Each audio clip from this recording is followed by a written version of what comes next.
And boom, we're live. We did Boom! it. Better late than never.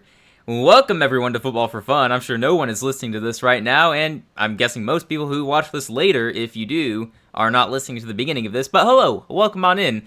We are late, but we've literally only missed 3 and outs. Right? Denver opened and went 3 and out. Yeah. New England went 3 and out. It was so fast I forgot to move the ball on our graphic on the stream. I just realized I forgot to move that for New England, but they barely had it, so it's fine. For sure. What are your thoughts on the game so far? Meh. I mean, I don't really think there are much thoughts to be developed. The Broncos didn't really run the ball well. Just got stuffed a couple of times. Then Stidham got kind of duressed and only got 1 pass attempt in. Patriots, it's really hard to judge. I mean, I don't really have any thoughts. But we'll see how the game goes. I mean, winner gets a trip to the Super Bowl, so woohoo. But I think the winner of tonight's game. I'm way more excited about the next game. Yeah, well, we'll be doing both of them, fortunately. But I don't have a lot of takeaways yet so far. Just basically, it's what we expected from the Denver run game. That they're not going to have a lot of success running the ball. They're not a good running team. Ever since J.K. Dobbins went out, they've had nothing in the ground game. So Harvey is not that efficient of a runner. McLaughlin, they don't give McLaughlin enough carries. I think he's more efficient than Harvey, but they don't really rely on him much. So yeah, I think what we saw in that opening drive from Denver, eventually they're going to try to pass the ball more. And so far, we don't know what Jarrett Stidham is going to do in this game. His first pass attempt was, like you said, immediately under duress, immense pressure coming from the Patriots defense. I don't know. We'll find out more on their second drive. We're on a commercial break right now, so we don't know yet. Yeah. And then for New England's offense, I think that was rather predictable. The New England offensive line has been struggling lately, and Denver's got a very good defensive line. So, that might be what keeps them in the game, if they can keep winning in the trenches. That is a very important part of this game. If New England can get it going on offense and withstand that defense, it's going to be okay. But I guess we'll see, right? Yeah, definitely. I think we will see. This just seems like the type of game, and just really any game should be, although I don't think it's always that way. But, you shouldn't really feel like you have to win, flashily. Either team would be fine just uglying it up and just winning. Obviously, the Broncos are going to be so reliant on, probably the running game and short passes and defense and everything like that. But the Patriots against that defense, I think both teams will be fine if they just won 16-13 and it was ugly, but they won anyway. Don't expect to see a lot of fireworks. Could be wrong, but I'm probably not wrong. No, there shouldn't be a lot of fireworks. Denver's not a team that produces a lot of fireworks anyway. I think we'll get one big play from Jarrett Stidham. I'm going to say one deep bomb to Mims. That's what I'm going to go with. One deep bomb to Mims from Stidham, and then we'll have at least one big play from Drake May to, I don't know, who do I want to say gets a big play for the Patriots? Not Diggs. I'm going to say not Diggs. Let's go. Stidham rolls to the right. He's going to launch it. He was out, and he didn't hold on to it. Dude, you got to make that play. It was there. It was there. For sure. Hey, hello, Husker Nation. Welcome in. How you doing? How's it going, Husker? See, I'm trying to remember the name of a Patriots receiver. Well, there's Butte. Yeah. It's going to be him or it's going to be Pop Douglas. One of those guys is going to make a big play. I don't think Douglas will. He's the slot receiver usually. So we're going to say Kayshon Boutte is going to make a big play. He's going to get the Patriots' big passing play from May. Oh, we got a flag on that last play, by the way. Don't know what it is. I think ineligible man. You could kind of see the ref had thrown his hat down to signify that on the previous play. I assume that's what it was for. Oh, yeah. So, he was clearly out of bounds, and the ref tossed his hat. Yes, you can see that. Just a poor play by Harvey. He just didn't realize that he was out of bounds, I guess. If he did, he wouldn't have tried to get that ball. But now they got it at the 41. It's an empty backfield for Stidham, so they are committing to the pass game right now. Unless it's going to be a quarterback run, which would be a surprise. 2nd and 10. Yep, Stidham's in the backfield. Probably calling some audibles. It looks like he's talking to his lineman about something here. Early in the first quarter, guy in motion. Stidham takes the snap. Oh, gosh. Oh, my gosh. You got to reel that in, dude. It was a receiver screen type play. You've got to bring that in.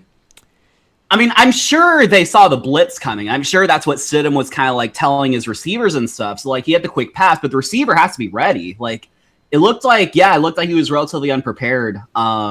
Was that Mims? I forget who that was, but I didn't see who it was. I think it was Mims.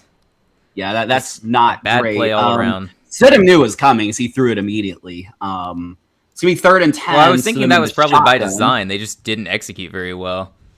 But could it be back-to-back 3-and-outs? Let's see. He's dropping back a lot. He's going deep here. He's got a guy. It's caught inside the 10. What? Holy smokes, it's Mims. It's Mims with the deep play. Let's go. Hey, who had it first? Wow. Who had it first? Yep. I said it 2 minutes ago, dude. I mean, now, looks like the guy was just wide open. Clean pocket, everything like that. Patriots only rushed 4, and I mean, just burned. He burned Gonzalez. No way he burned Gonzo. That's Gonzalez. Patriots fans are telling me this is like Richard Sherman meets Darrell Revis, but like Gonzo Island. Also, you're like now like 3 seconds ahead of me, by the way. Oh gosh. Yeah. But it is what it is. Good grief, man. We can't sync it up permanently. Yep. Well, it's gonna be 1st and 10 inside the goal line. Yeah. Okay, we might be closer in sync now. Man, no, that's a bomb. So we know they're not playing it scared. I didn't like the play calling on that first drive, but now they're coming out throwing passes. I don't ever like throwing deep on 3rd and 10, but when you beat up on Gonzo like that, I mean, he just sped right by him. Goodness. Yeah, I mean, if the guy's open, you throw it, right? But while we do think, or we thought that, like, Sean Payton was just going to primarily use, like, short pass and things like that, he's clearly not afraid to call some deep routes and push the envelope if needed. So, credit to the... I had no idea what to think of this offense. Like, I think we said in our predictions video, or I said, I don't know if they're going to stick to the run game or if they're going to try to air it out, or how safe are they going to be.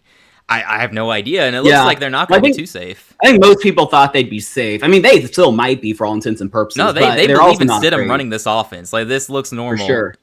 All right, we got number 13 with the handoff. He's not going to get hardly anywhere. Does well to get back to the line of scrimmage. Honestly, it's a miracle he got a yard. Yeah, he should have lost a couple yards there. Taken down, yes. I don't know why they're getting cute with it there. Just hand it off to McLaughlin in the backfield there. He was probably going to pick up a few yards. Number 13, who was that? Is that not Mims? I think Mims is 19. Yeah, that's what I thought too. That's Bryant. Pat Bryant. Okay. Yeah. I don't know. I don't watch a lot of Denver ball, so as some people are aware, I'm not the greatest with numbers anyway. They got it at the 6.5 yard line now after he actually gained a yard on that carry. Stidham under center, player in motion. Stiddy takes the snap. He's rolling out to his right. He throws into the end zone, wide open for the touchdown. Holy smokes, Denver with the early lead. Sutton. Wow. Courtland Sutton, man. Wow. All right. We got a game.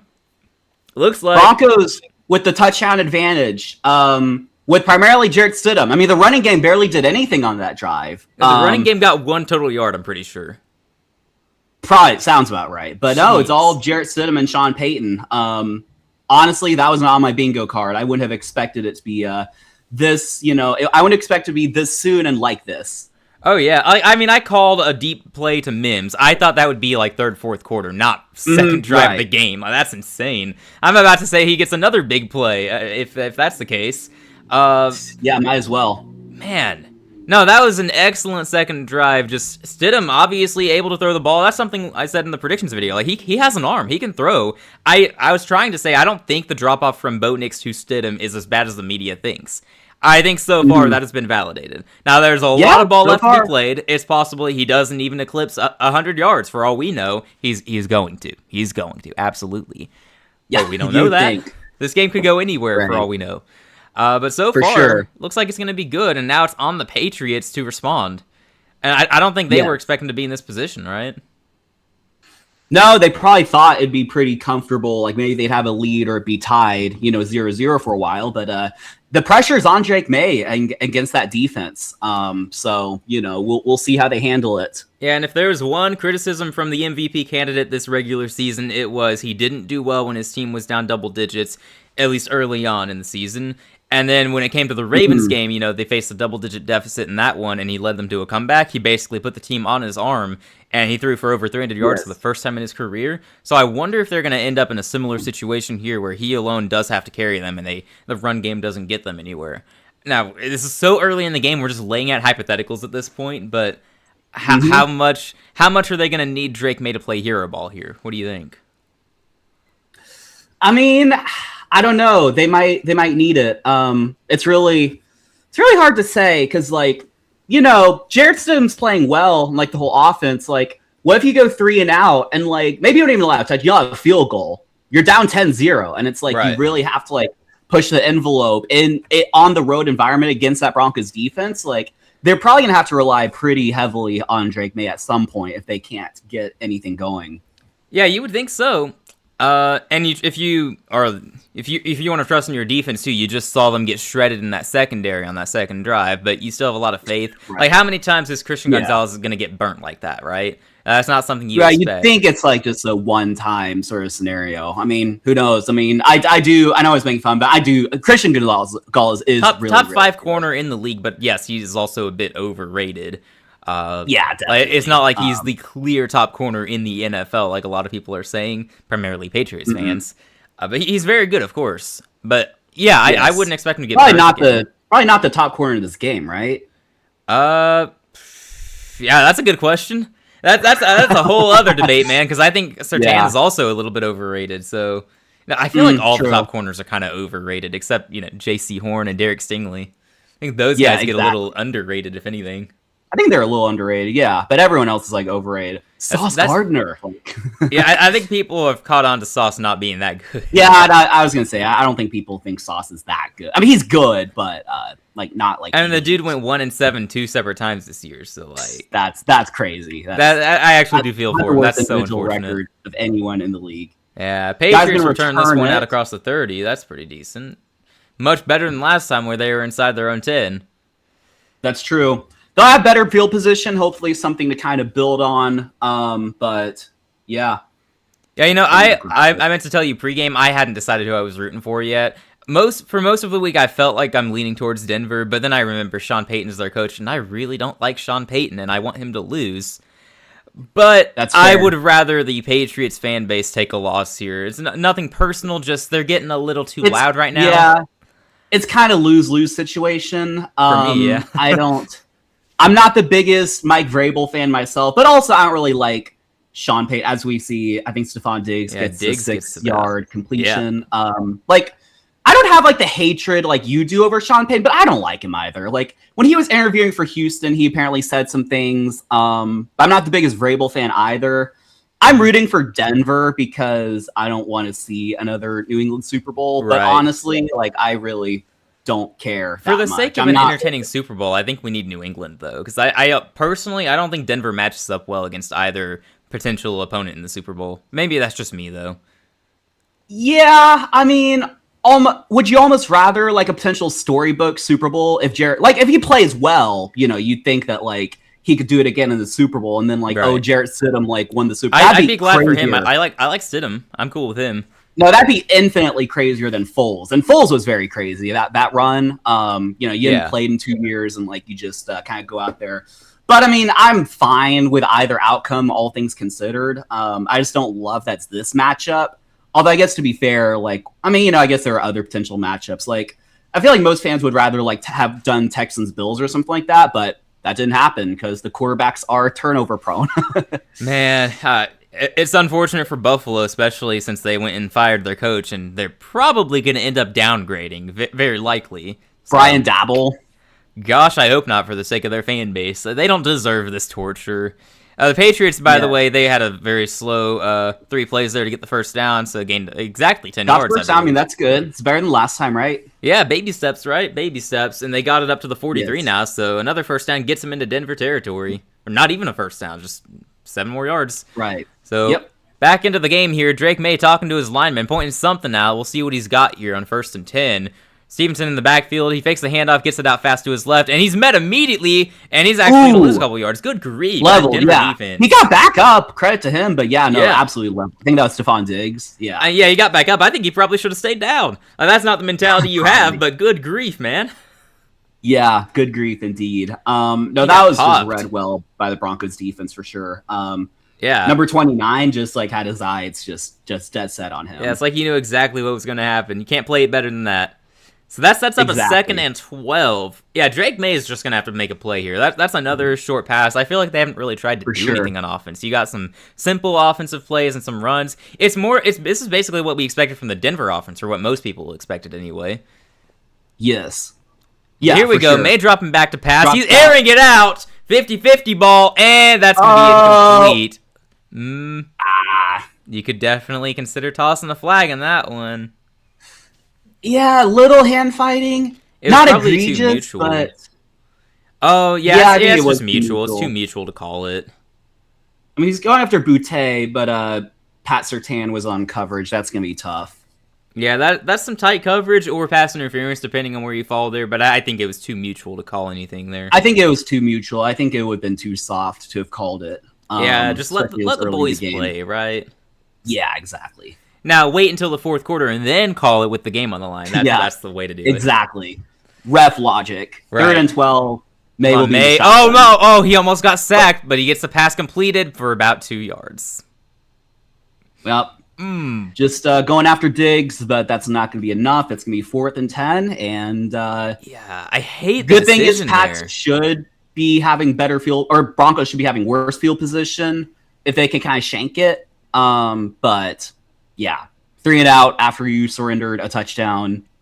Not ideal. Well, it's not a 3 and out. They did get the 1 first down, but basically, it feels like a 3 and out. Yeah. I never actually realized, is 3 and out just, literally only the first, because I would have thought, any, set of, first, second, third down would be 3 and out, but I guess I'm mistaken. Yeah, I think they only call it 3 and out if that's the start of it, but, I mean, that's basically... I mean, that makes sense. I knew what you meant, though. Yeah, not the greatest punt, by the way. Yeah, they'll have it at the 22-yard line, it looks like. And Denver gets possession back up 7-0. Hello, Joel. Welcome on in. How's it going, Joel? No, we're here. Championship weekend. We are always here. I mean, not really, but yeah, we were very much absent a week ago. Yes, for sure. Did we didn't do anything last week, I'm pretty sure. That's right. You did a post-game thing for the Texans game, but that was right. It. I did feel like it had been a while. But yeah, I guess we didn't do anything. But yeah, I missed it. I missed doing play-by-play. I've learned this year I really enjoy doing this. That's good. Yeah. Yeah, but we didn't do anything last week, so I don't remember why. I guess I had something come up because I was planning to do the Texans game, but geez, what was I doing? I don't remember. But yeah, no, we're doing both games today, and I guess this will be later tonight. That'll be our last play-by-play commentary stream because we're not doing the Super Bowl. I'm sure you'll be watching with family, right? I think so. Yeah, I probably will too. Probably, yeah. Oh well. Yeah, that's a little sad. Tonight's gonna be our last one until preseason next year.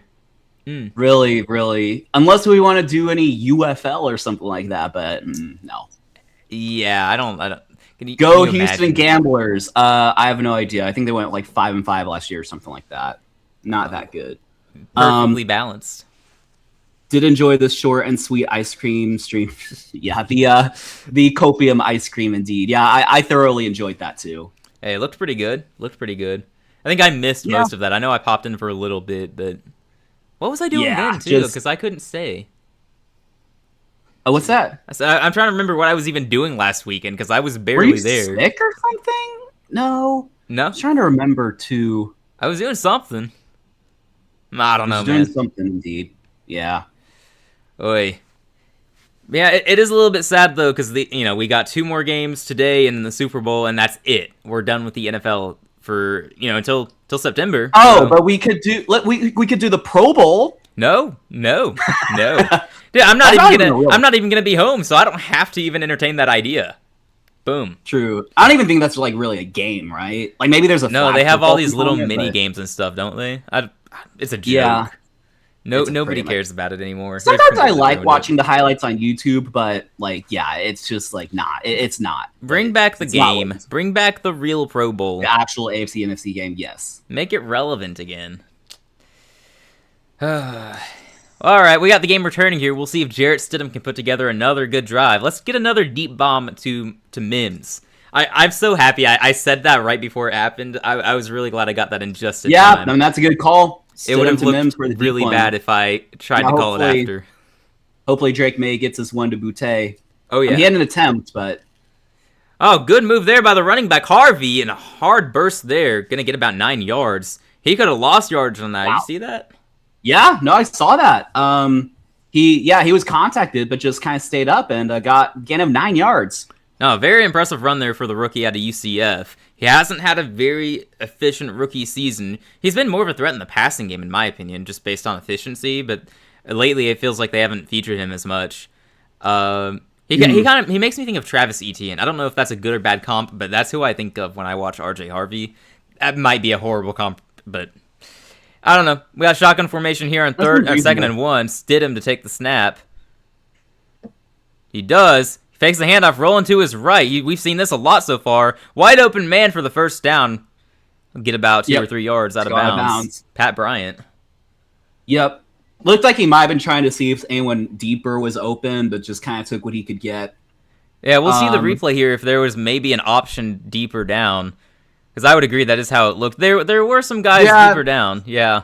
Yeah, some guys on the slant, but maybe he could have got... Oh, it was tough. I don't know if you saw that guy in the middle, kind of. Yeah, I think if he tries to throw that ball, the guy to his right was probably going to cut. I think that would have been a dangerous throw. That's kind of a risky take, yeah. Yeah, I think it's smart not to take that risk here. Just keep it simple, get the first down. As I called on that play, we've seen him roll to his right a few times. I wonder how consistent that's going to be. It's a quarterback keeper, and Stidham is going to slide. Go. Man, if he keeps going, he probably could have got the first down if he doesn't slide. But you got to protect yourself. Yeah, yeah, I think it's smart. I mean, you don't want to get hit, and you'd think you could get a yard for the first down. Man, y'all think Stiddy is going Nick Foles mode and win the Super Bowl? I don't personally, because I don't think Denver as a whole matches up well against the Rams or Seahawks. I think they can win this game because their defensive line is a good matchup against the Patriots' offensive line, as we're seeing so far. That's definitely been a factor. But for sure, hey, it'd be quite a story though. It's up there with Nick Foles, maybe more impressive. You could argue. I would say it's like pretty exponentially more impressive, and maybe that's some recency bias. But I mean, I'm with you. I mean, like it probably won't happen. But the odds of it happening are not zero. Right, like, there's a chance. I mean, they're leading this game right now. They're just 3 quarters away. Hold this lead, and you're in the Super Bowl. I even go on to say the odds are greater than 10% that it happens. Oh, definitely. Right now, yes. Maybe I'd say like 20, 25 or something. I don't know. But that's a good question, though. Where does this season rank over the past 5 years? See, I'm biased because this is the first really fun season for me as a Panthers fan since 2017. So, right. For me, this is the best season. I do think it's hard with recency bias, but this was one of the best seasons, like with in all recent the memory. Chaos and the Chiefs missing the playoffs, so way more parity in the AFC.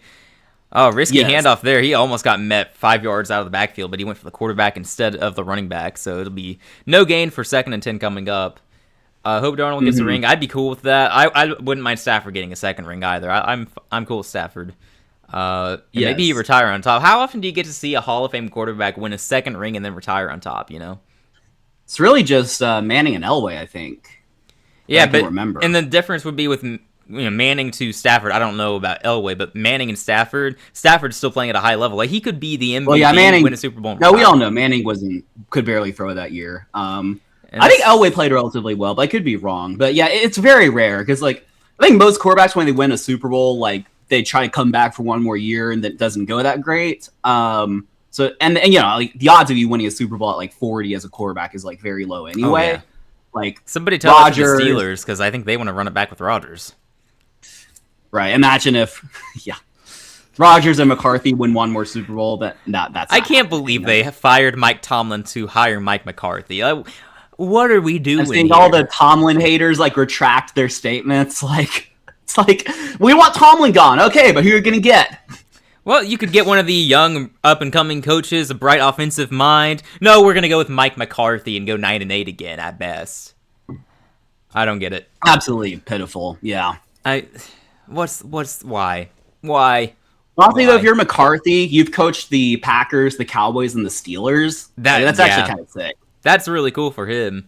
And it's not. I don't think he's a bad coach or anything. I thought he did pretty well at Dallas. It took him to the playoffs. He just can't win when he gets there.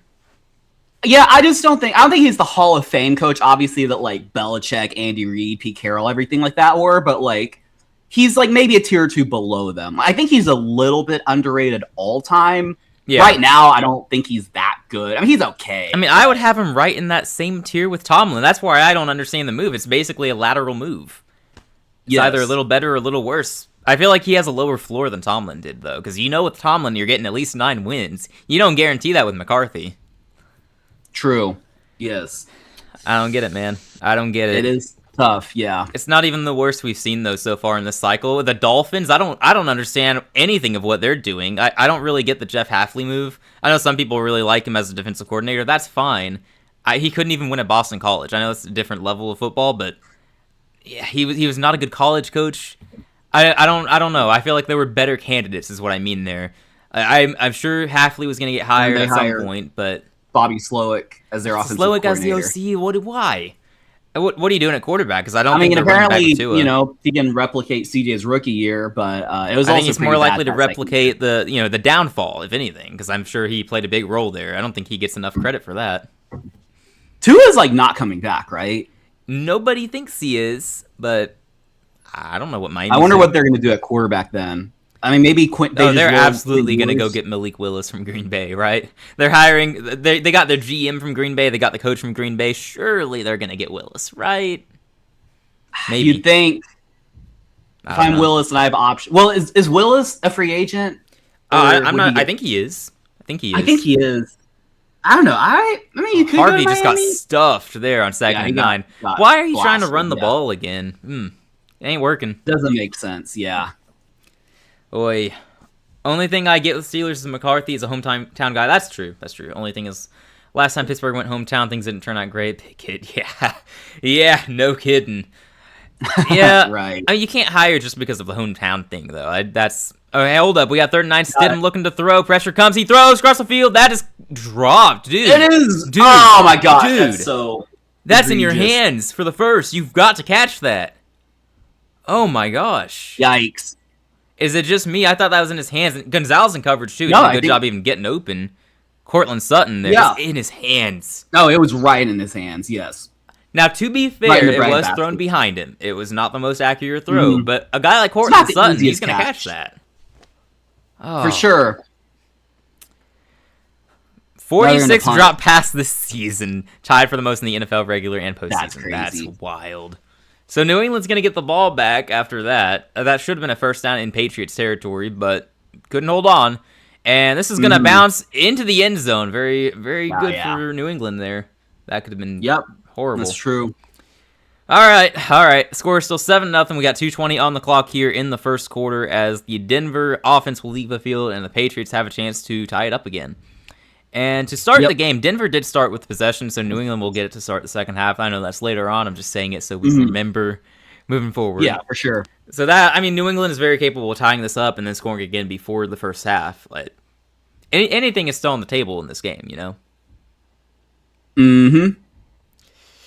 Yeah, but with coaching, I don't know what Pittsburgh is doing. I don't know what Miami is doing. I don't really care what Arizona's doing. I think they're just kind of in a horrible spot anyway because nobody wants to go there. But also, Raheem Morris is considered one of the guys there. Like Raheem Morris could actually have a chance there. I don't understand that at all. Listening to the commentators glaze Stidham is painful. Listen to us instead. We aren't doing any glazing. May under center here at the 20 is going to hand this ball off. Going to get about 3 or 4 yards. Yeah, see where they mark him. He's gonna kind of trudge for 3 or 4 yards, But I want to give Ramondre Stevenson his praise here because I feel like he doesn't get a lot of credit, but he's been one of the best players on that New England offense this year. He's been playing really well. But yes, yeah, everyone in that running back room too. It's Henderson who gets the attention. No. Yeah, I mean, they drafted Henderson, second round or something like that? I think a lot of people thought that was I think I might have even said, that's the end of Ramondre's, career in New England. I know, I said it. Yeah, but no, he's, we were wrong on that. Oh, May goes down! God, May goes down! Oh, my goodness. Tough. Wow. So that's going to be a 3rd and long coming up. We're under 1:30 in the first quarter. Great play by the Denver defense. Another thing we've been highlighting, that defensive line against the Patriots O-line. They're going to get some plays like that. They're just great effort by 51 on the Denver defense. I don't even know who that is. And you see that? He almost grabbed his face mask. He did a good job making sure not to do that. Avoided it, yes. Gee whiz. So it's 3rd and 15. Yep. Oh my. May drop him back Robinson, here. or am I like completely I think he's mistaken? still in Miami. Oh man, that's Okay, gonna go short of the receiver there. Drop, Not that it would have mattered. He had nowhere to go. It's 4th and 15, and the Patriots are gonna punt just like that. My goodness, man. That Denver defense. I mean, the defense is really coming through. Yeah, no kidding. I mean, that was gonna be their strength in this matchup, regardless of who they had starting at quarterback. It just so happens that they've already had a good drive with Stidham at quarterback. I don't think Stidham's actually been that good overall. For who he is, for him being a backup, he's played fantastic. Don't get me wrong. I just mean if you look at the stat line, you wouldn't exactly be wowed, you know? And they're going to get this at 42. Oh, he's going to get leveled immediately. Yeah, also the guy who got the sack, third string wing linebacker, 4th round pick out of Alabama, Quay Robinson. So he's a third string player? That's what the depth chart says. Third string player got the first sack of the game on Drake May. Yeah, shout out to him. I mean, he's a shout out to anyone who had him getting the first sack. I don't think many people did. Probably not. If anyone bet on that, there's a way like bet on that. You picked him. Like you are doing very well. You just cashed in, man. Bucks new OC. I don't remember who. Oh yeah, it was the Falcon. It was the guy from the Falcons. Yeah, that I don't understand that at all. The Bucks new OC. Who's that? It's Robinson, I think was his name. I sent it to you guys in our group chat the other day and just laughed.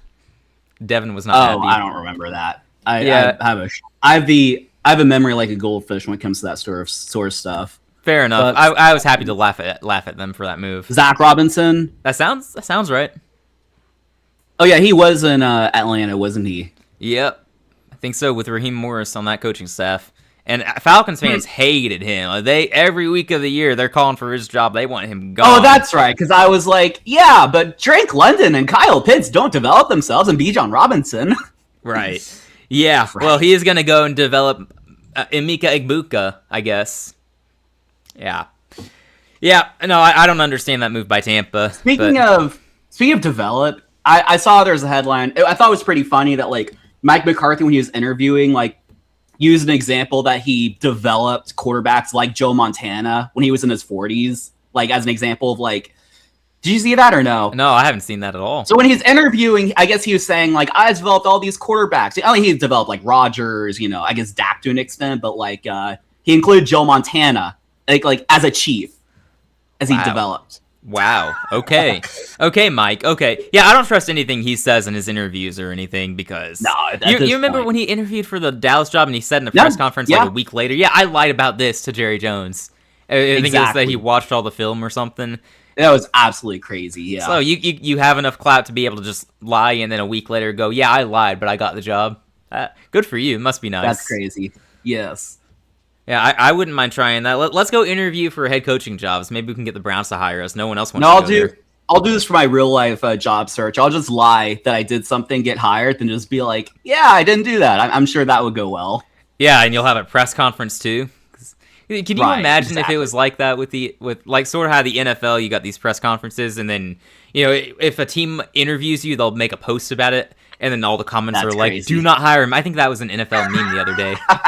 Imagine if that were real life. I mean, I've always I think Baker Mayfield once gave the example of like, imagine if like someone like booed you while you're in your cubicle or whatever. Like that's like so funny how public these guys' jobs are. I mean, they make millions of dollars, so like I don't feel sorry for them. It's the entertainment industry basically. For sure. And Denver's gonna get a 3-yard run there to start this next drive. We're down to about 40 seconds in the first quarter. 2nd and 7 coming up. They'll have one more play to probably take it to the end here of the first quarter. Yep. Man, it's been a good game so far. Broadcast is talking about Davis Webb. He's been getting some interviews for head coaching gigs, and I don't think he's going to be a head coach yet. He's a future head coach. I think he's probably going to be an offensive coordinator somewhere else next year, though. So a name to watch for years to come. I think he's going to be a head coach someday. But Cleveland is a perfect first head coach job for Rivers. Oh, wide open there. He's going to get the catch and run. Evan Ingram for the first down. Yep, Evan Ingram. Yeah, Cleveland's a perfect head coach job for Rivers. I don't know if that's sarcastic or not. I have no idea. I don't. If he could also play quarterback, maybe. There's so many things I'm judging NFL teams on for their hiring processes and who they're looking at and who they're getting. I completely forgot Buffalo interviewed Phillip Rivers for their head coaching position. What on earth? I mean, good for Phillip. I would love that to happen. I hope it does. And I think that'd be awesome. Right. I think it's ridiculous for Buffalo to do that, though. I don't think that's real, personally, but... Yeah, I feel like a lot of people think, like, oh, it would be such a good fit. Like, I don't know. Like, I know he's coaching high school football, and he's, like, won state championships, I think, or something like that. Yeah, but, like, and he's a genius with football. Definitely. Yes, I don't know if he would necessarily be he's some got nothing to great lose there. Yeah. I think the Jets might be a better fit, though. Right. Robert Saleh went there and then immediately got another chance with Tennessee now, just a year later. So. Yes. Yeah, if he loses with the Bills, he gets ultra flamed. That's fair. I don't think Buffalo's going to hire him. That would be insane. From what it feels like for Buffalo, it's like it's like they're in a breakup with Sean McDermott, and now they're handling it as badly as they can. That's what it feels like. They break up with McDermott, they send him packing, and then they go and look at Brian Daboll, they go and look at Phillip Rivers. I mean... Mike McDaniel. That's crazy. I was a proponent of firing him when there were better candidates available. But now, like, there was a time when, like, Ben Johnson was available and, like, Jim Harbaugh. And it's like, okay, then I could even this year, if you could have fired him sooner and gotten John Harbaugh, or if Harbaugh had waited instead of joining the Giants, then that I could see that. But it just wasn't great. Like, yeah, I definitely agree. Like, not a good move by Buffalo. Like, yeah. Honestly, I know you probably can't do it. The objective best thing is just say, like, McDermott, I'm sorry, but you can come back. We're sorry. If I'm McDermott, I'm saying screw that. You guys didn't. I know. That's why I said, you can't do that. But, that would be the craziest thing ever, man. That'd be so crazy, yeah. I'm here for it, though.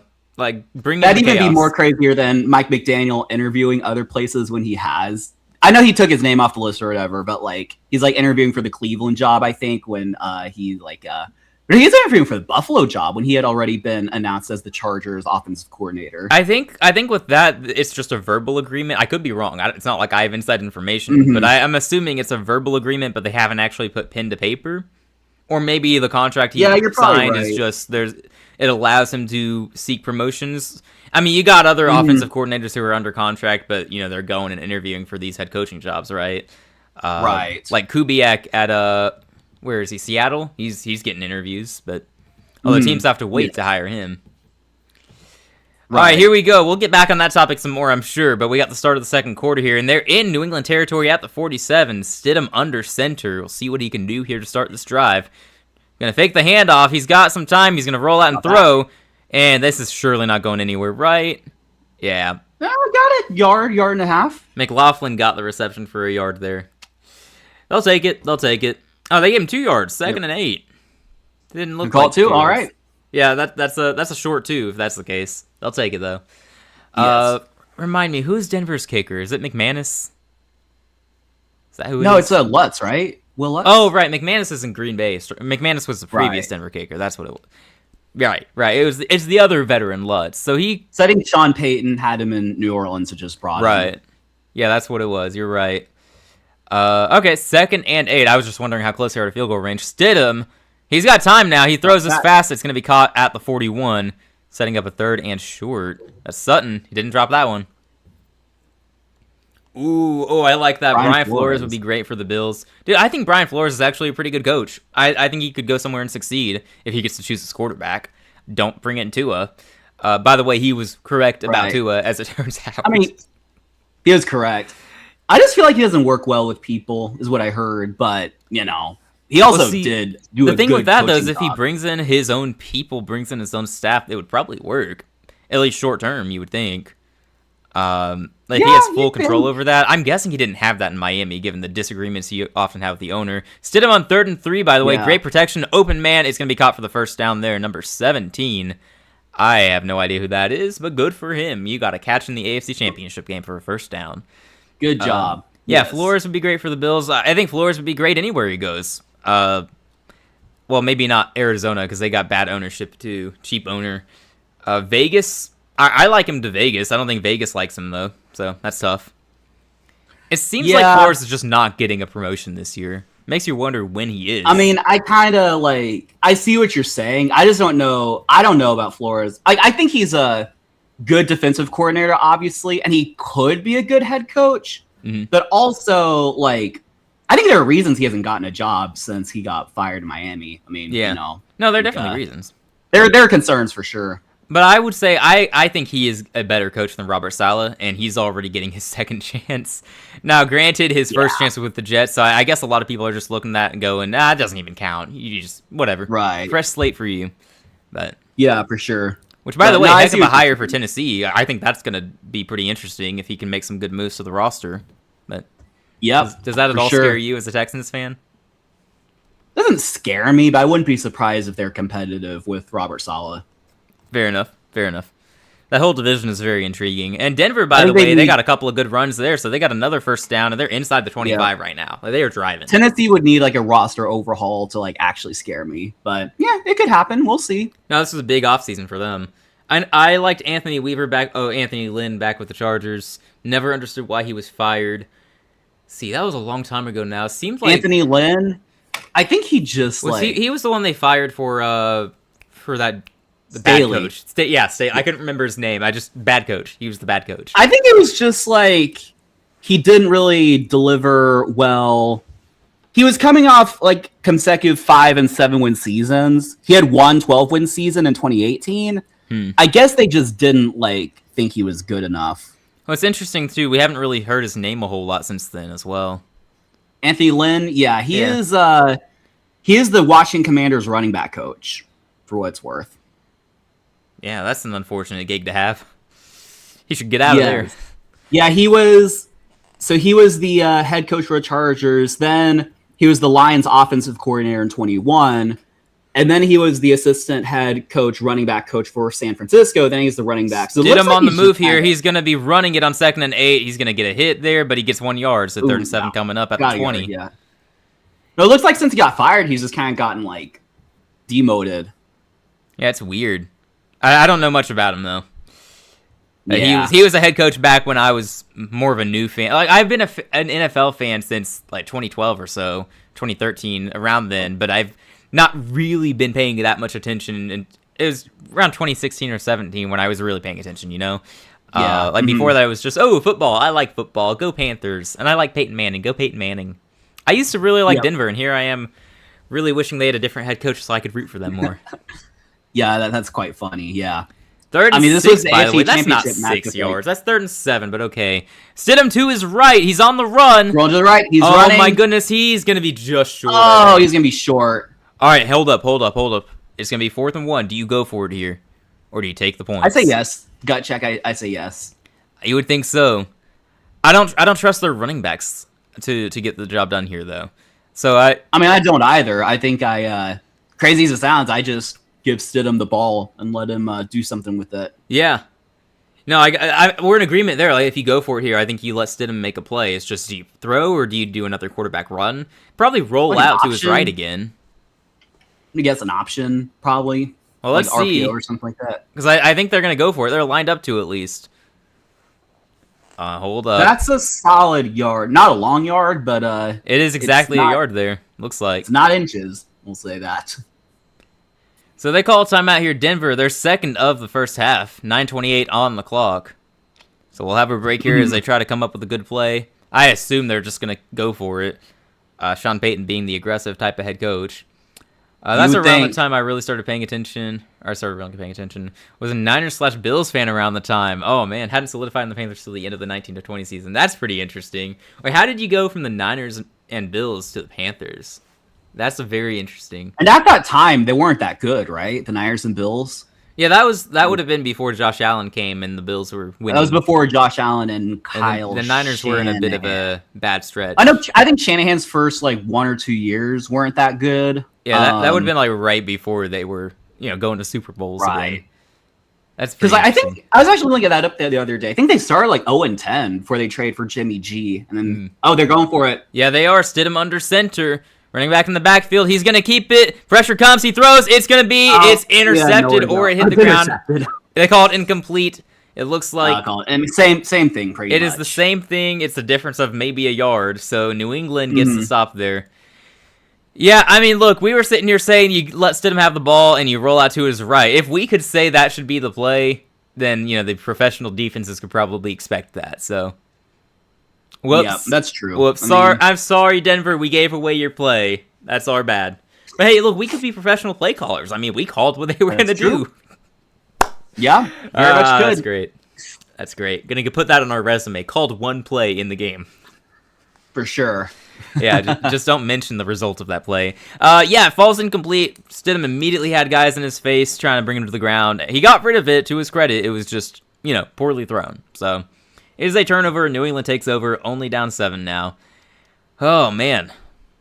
So we got about 9:20 left in the second quarter here in the first half. One thing I wonder is, you were saying resumes. We were talking about head coaching openings earlier. I wonder if these coach candidates actually have resumes, or if they're just because Mike McDaniel, you could probably just look up. He probably doesn't need a resume. Mm-hmm. Maybe some lower level coaches would, if you're you gotta get everyone. Oh my gosh, I can't speak. I'm trying to form what I want to say, and the words are not coming out right. You know, a guy have you heard the name Shieldhouse? I think that's how you say it. He's a young up-and-coming player. I don't think so. Okay, how about Udinsky? I've mentioned him. He's one of the candidates in Cleveland. Yeah. He's in that McVay tree. So if you're a guy like Udinsky who no one really knows about, you just bring in on your resume McVay tree.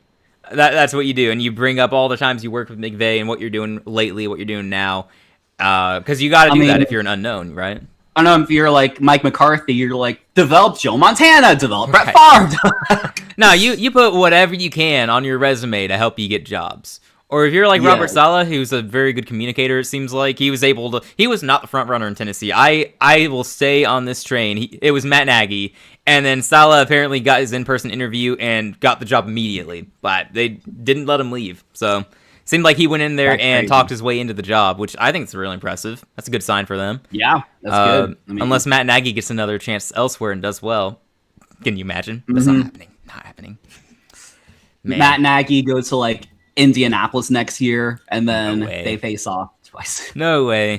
Now, Matt Nagy also is not returning to Kansas City to be their OC, which that was always going to be the case. Even if he didn't get the Titans job, he wasn't not have a job. Right now, he's unemployed. I don't know where he's going, but he's unemployed right now. I mean, some team would take him. I don't know if that's offensive coordinator or head coach, obviously, but he can get work if he wants it. Yeah, he'll get a job somewhere. And the Chiefs brought back Eric Bieniemy to be their offensive coordinator. I'd be interesting to see if that works at all. I don't know. Yeah. We were talking about that recently. We don't know how much of a role he played there. And May is going to go down on 1st and 10. Gets sacked there. I don't know who got credited with that, but he takes the hit. Yep. No, shout out to the defense. Didn't let May get the ball off, and so he's second and probably 14 or 15. No, he had pressure on him really fast, number 0. And he almost escaped. He tried to escape. He probably should just throw that ball away after he evades the first guy. But that's not easy to do. Right. Yes. Joel says, Niners fan for the colors. I love it. Bills fan during playoffs was born in New York before moving to NC. Nice. First ever NFL game I watched, though, was Panthers Super Bowl. Gotcha. That's fair. May throwing across the field here on 2nd and 13. Open man, but he's out of bounds, and he doesn't catch it. Incomplete. Dropped it anyway. Yeah. That's unfortunate. Kind of decided bad/good. I would cheer for them around that time. Teddy was starting, so I was optimistic. Oh, I remember being optimistic about Teddy. Oh, I don't think I loved that move, but I talked myself into it. The one quarterback move we've ever made that I didn't talk myself into was Sam Darnold. That was back when I streamed at chess. I was a chess streamer on Twitch, and I think that the news broke during a stream maybe, and I went on it is at least a 15-minute rant. I really wish we had saved the footage of that because that'd be so funny. Yeah. All right, 3rd and 13 from May, dropping back. He's got time. He throws across the field for the first down. It's caught at the 30. Goes down around the 31. That is Mac Hollins back in the lineup for New England. They missed him, man. Yep. I know. Yeah. No, he's not a big name receiver. He's not someone you think of, Mac Hollins, but he's a chain mover. He's been able to make plays consistently for them when they need it this season. We've watched a few Patriots games. I think we commentated a few of them, and it seems like he's always just there making plays. Oh, he barely caught that, too. Did you see that? He kind of bobbled it. Kind of bobbled, yes. But man. He was on the Falcons and Bills, right? That's right, yeah. Yep. I'm sure he was somewhere else, too. Good for him. Got a handoff here in 1st and 10. That's not going to go very far. I think that was Henderson with the carry. Oh, he's been in a lot of places. He was drafted by the Eagles, and then Dolphins, Raiders, Falcons, Bills, Patriots. Goodness. Yeah, he's a journeyman receiver. And that was Stevenson on the last carry, by the way. My bad. Yep. First 3 possessions for New England. 3 plays, 6 yards. 6 plays, 11 yards. 3 plays, -5. Yikes. So this is already one of their most productive drives of the game. But it's up there for sure. Second most productive, I think. 2nd and 8 coming up here. They got it up to 33. May to take the snap, dropping back to pass. Pressure's coming. He throws. It's caught in the middle of the field for about 3-4 yards. Yep, Diggs gets about 3 or 4 yards. It's be 3rd and about 4 or 5. Sounds about right. Diggs is getting a lot of these short passes. Is that abnormal, or is that just I don't know.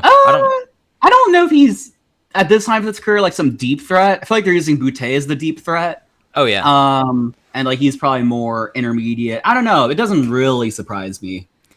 Yeah, I guess I never noticed that he was basically their slot receiver.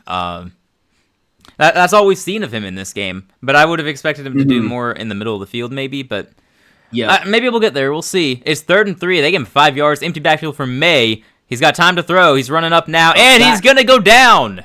I don't like that decision at all. Where did you think he was going? Yeah, I mean, like, clearly thought he could like get something out of it, but that's kind of didn't really see what his path was. Yeah, the defensive line's right there. There's no good path. Anyone, yeah. Oh, yeah. I don't know about that, May. I don't know about that. So it's 4th and 3, and they're gonna punt. This offense has done nothing for the first half. 4 punts on 4 drives. Crazy. So Denver's gonna get a chance to add on to their lead once more. They get this punt off just in time. Denver gonna fair catch it or at the 18-yard line. All right. By the way, heard people saying Stroud is just another Mac Jones. I think injuries played a role, but next year definitely he's on the hot seat. I would agree with that as the non-Texans fan here. And Daniel's not biased or anything generally, but oh no, never. Yeah, my neutral stance is I would agree. He's definitely on the hot seat going into next season. Or if he has another bad year, they may move on if they have someone they can go with. Yeah, the only reason I don't outright say that is like his like year hasn't been bad. I mean, it's not great, and like you watch some games, it's not like. But he just had like 2 really, really bad games, which I think sticks with a lot of people. I think it's more likely that he like goes the way of like the Trevor Lawrence and Kyler Murray's, where we extend him, but he's probably mid anyway. So it's like, you don't want that. You don't want that. Yeah, I just, but I kind of fear that if we let him go, he would succeed somewhere else. Yeah. Like I think he has the traits and everything to be really good. It's just that we're not doing him much of a service in the system. It's not it's his fault. I'm not saying it's all our fault, but like never had a great O-line. Weapons are always hit or miss. But he's our starter now, but we'll see. We'll see moving forward. I mean, a big criticism should be that, when you have a defense that was that good in Houston and you just need average play from your quarterback, that you should be able to do a little bit more, And then he throws 4 interceptions in a playoff game. A defense where Jarrett Stidham is now playing against them, and he's not thrown any interceptions. Yeah, a lot of time left. But for sure. You watch this game for Denver and think, hey, why couldn't Houston have done this? It's a similar offense in my opinion. Like very, very. I don't know if this is more on him. Yeah, I don't know if this is more on him or the coaching staff or some of both. But like, you just need CJ to like not feel like he needs to like throw a lot and like throw deep and everything like that. You need him to play like Jimmy Garoppolo. Yeah, I was about to say Jimmy G. Yeah. Let him be the ultimate if he can just be Jimmy G, I quarterback. think we could make a Super Bowl, but we'll see. I mean, I think there's a part of Stroud, like, remember the rookie year? He said he was a top 5 quarterback and went all these talk shows, everything like that. I think there's a little bit of an ego to him. Oh, no doubt. We knew that after his rookie season. Yeah, no doubt. Dialed back, yeah. And like, he's trying to justify he's a number 2 overall pick and everything like that. And like, he just needs to like, just dial it back. Yeah. Well, my take is y'all should go all in on him this offseason. If it doesn't work, oh well, you have a great roster around the quarterback situation, so then you can try to upgrade, and you'd be a desirable destination too. And if it works, then great, you're a Super Bowl threat. There you go. So go out and draft a premier weapon.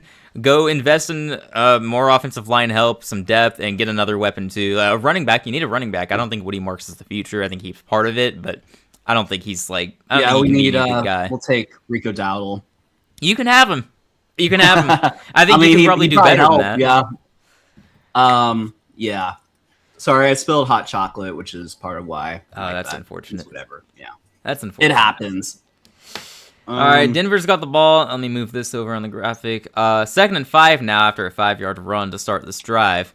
5.5 minutes to go. Denver has one timeout to work with. There's no urgency here, but see what they do. Very impressive showing from their defense so far. I'll say that. I mean, 5.5 minutes left to go in the game. Yeah, I mean, it's looking pretty good. All right, Stidham shotgun. That looked like a false start. I don't think they threw a flag, though. Open man, couldn't get it there in time, and coverage got there really fast. Gonzalez nearby. For a split second, Sutton was open, just couldn't get there in time. So 3rd and 5 coming up. Yeah, it looked like it. I thought there was a false start on the left side of the line, but maybe there wasn't. Well, I thought he jumped. I wasn't really paying attention myself. All right, 3rd and 5 coming up, and that ball was thrown a little bit behind Sutton. I'm sure he thought he had a chance at that. He could have caught it, but that is not an easy catch to make when it's a little behind you, and Gonzalez is, at that point, right on you. So 3rd and 5 coming up. We'll see if the Denver offense goes 3 and out or not. Stidham dropping back to pass. He is going to get rid of it. It's caught, and the catch and run is going to get the first down. That's Mims. First down. Wow. Mims reached us for it. Yep. Good stuff from the Denver offense, man. They're moving. All right, I'm going to need to get cleaned up. I'll be back in like a minute. Oh, okay. All right, I got you. Be right back. Sounds good. All right, and I'm all alone, everybody. It's just me. Sorry for you. Yeah, great play by Mims, who I would say has been their top receiver in this game so far. That was kind of expected coming in that Mims would get some work here. Very good game for him against Buffalo a week ago, and now he is one of the top targeted targets of Jarrett Stidham. So 1st and 10 now at the 27-yard line. Stidham under center. Player in motion. Stidham takes the snap, hands this ball off. He's got a little bit of room. Gonna get 5 or 6 yards there, setting up 2nd and medium. Good stuff there. We'll dive into the stats more when we get to halftime because, hey, we'll need something to talk about at halftime. So we'll get into that later, but it seems like Stidham has played fairly well, especially for a backup who hasn't started in a couple of years. Mims has had a good game. I don't think the run game has been very good. Looks like receiver Pat Bryant is questionable to return with a hamstring injury. He's been dealing with injuries since the Buffalo game, so I actually didn't think he was going to play. But he's playing. Questionable to return. 2nd and 5 now at the 32. Stidham under center. You got a player in motion there, 81. Stidham takes the snap, hands it off, and he's going to get about 2 yards at most. So we're going to have about a 3rd and 4 coming up. All right. Yep. We got 3.5 minutes to go, by the way, and New England has all 3 timeouts. So if they get off the field here, Daniel, New England could score before halftime. We've seen nothing so far to suggest that they are going to, at least not until the second half, but they have a chance if they get off the field here. Right. Yeah, it's very possible for sure. Now they're going to have to actually move the ball and everything like that, but yeah. And they've struggled to do that. Right, but it's not out of the realm of possibility for sure. Right on. All right, Stidham, play clock winding down. You got to snap it. They snap it in time. Stidham dropping back. He's got pressure. He throws off his back foot, and it's going to be incomplete. It goes nowhere. And they're playing it. I'm pretty sure that's an incompletion, but they returned it. I think that was a throw, but they returned it to the end zone. So if they call it a fumble, it's a Patriots touchdown. But I'm pretty sure that was a throw. I don't know how that could be a fumble. I think so. There's a flag on the field.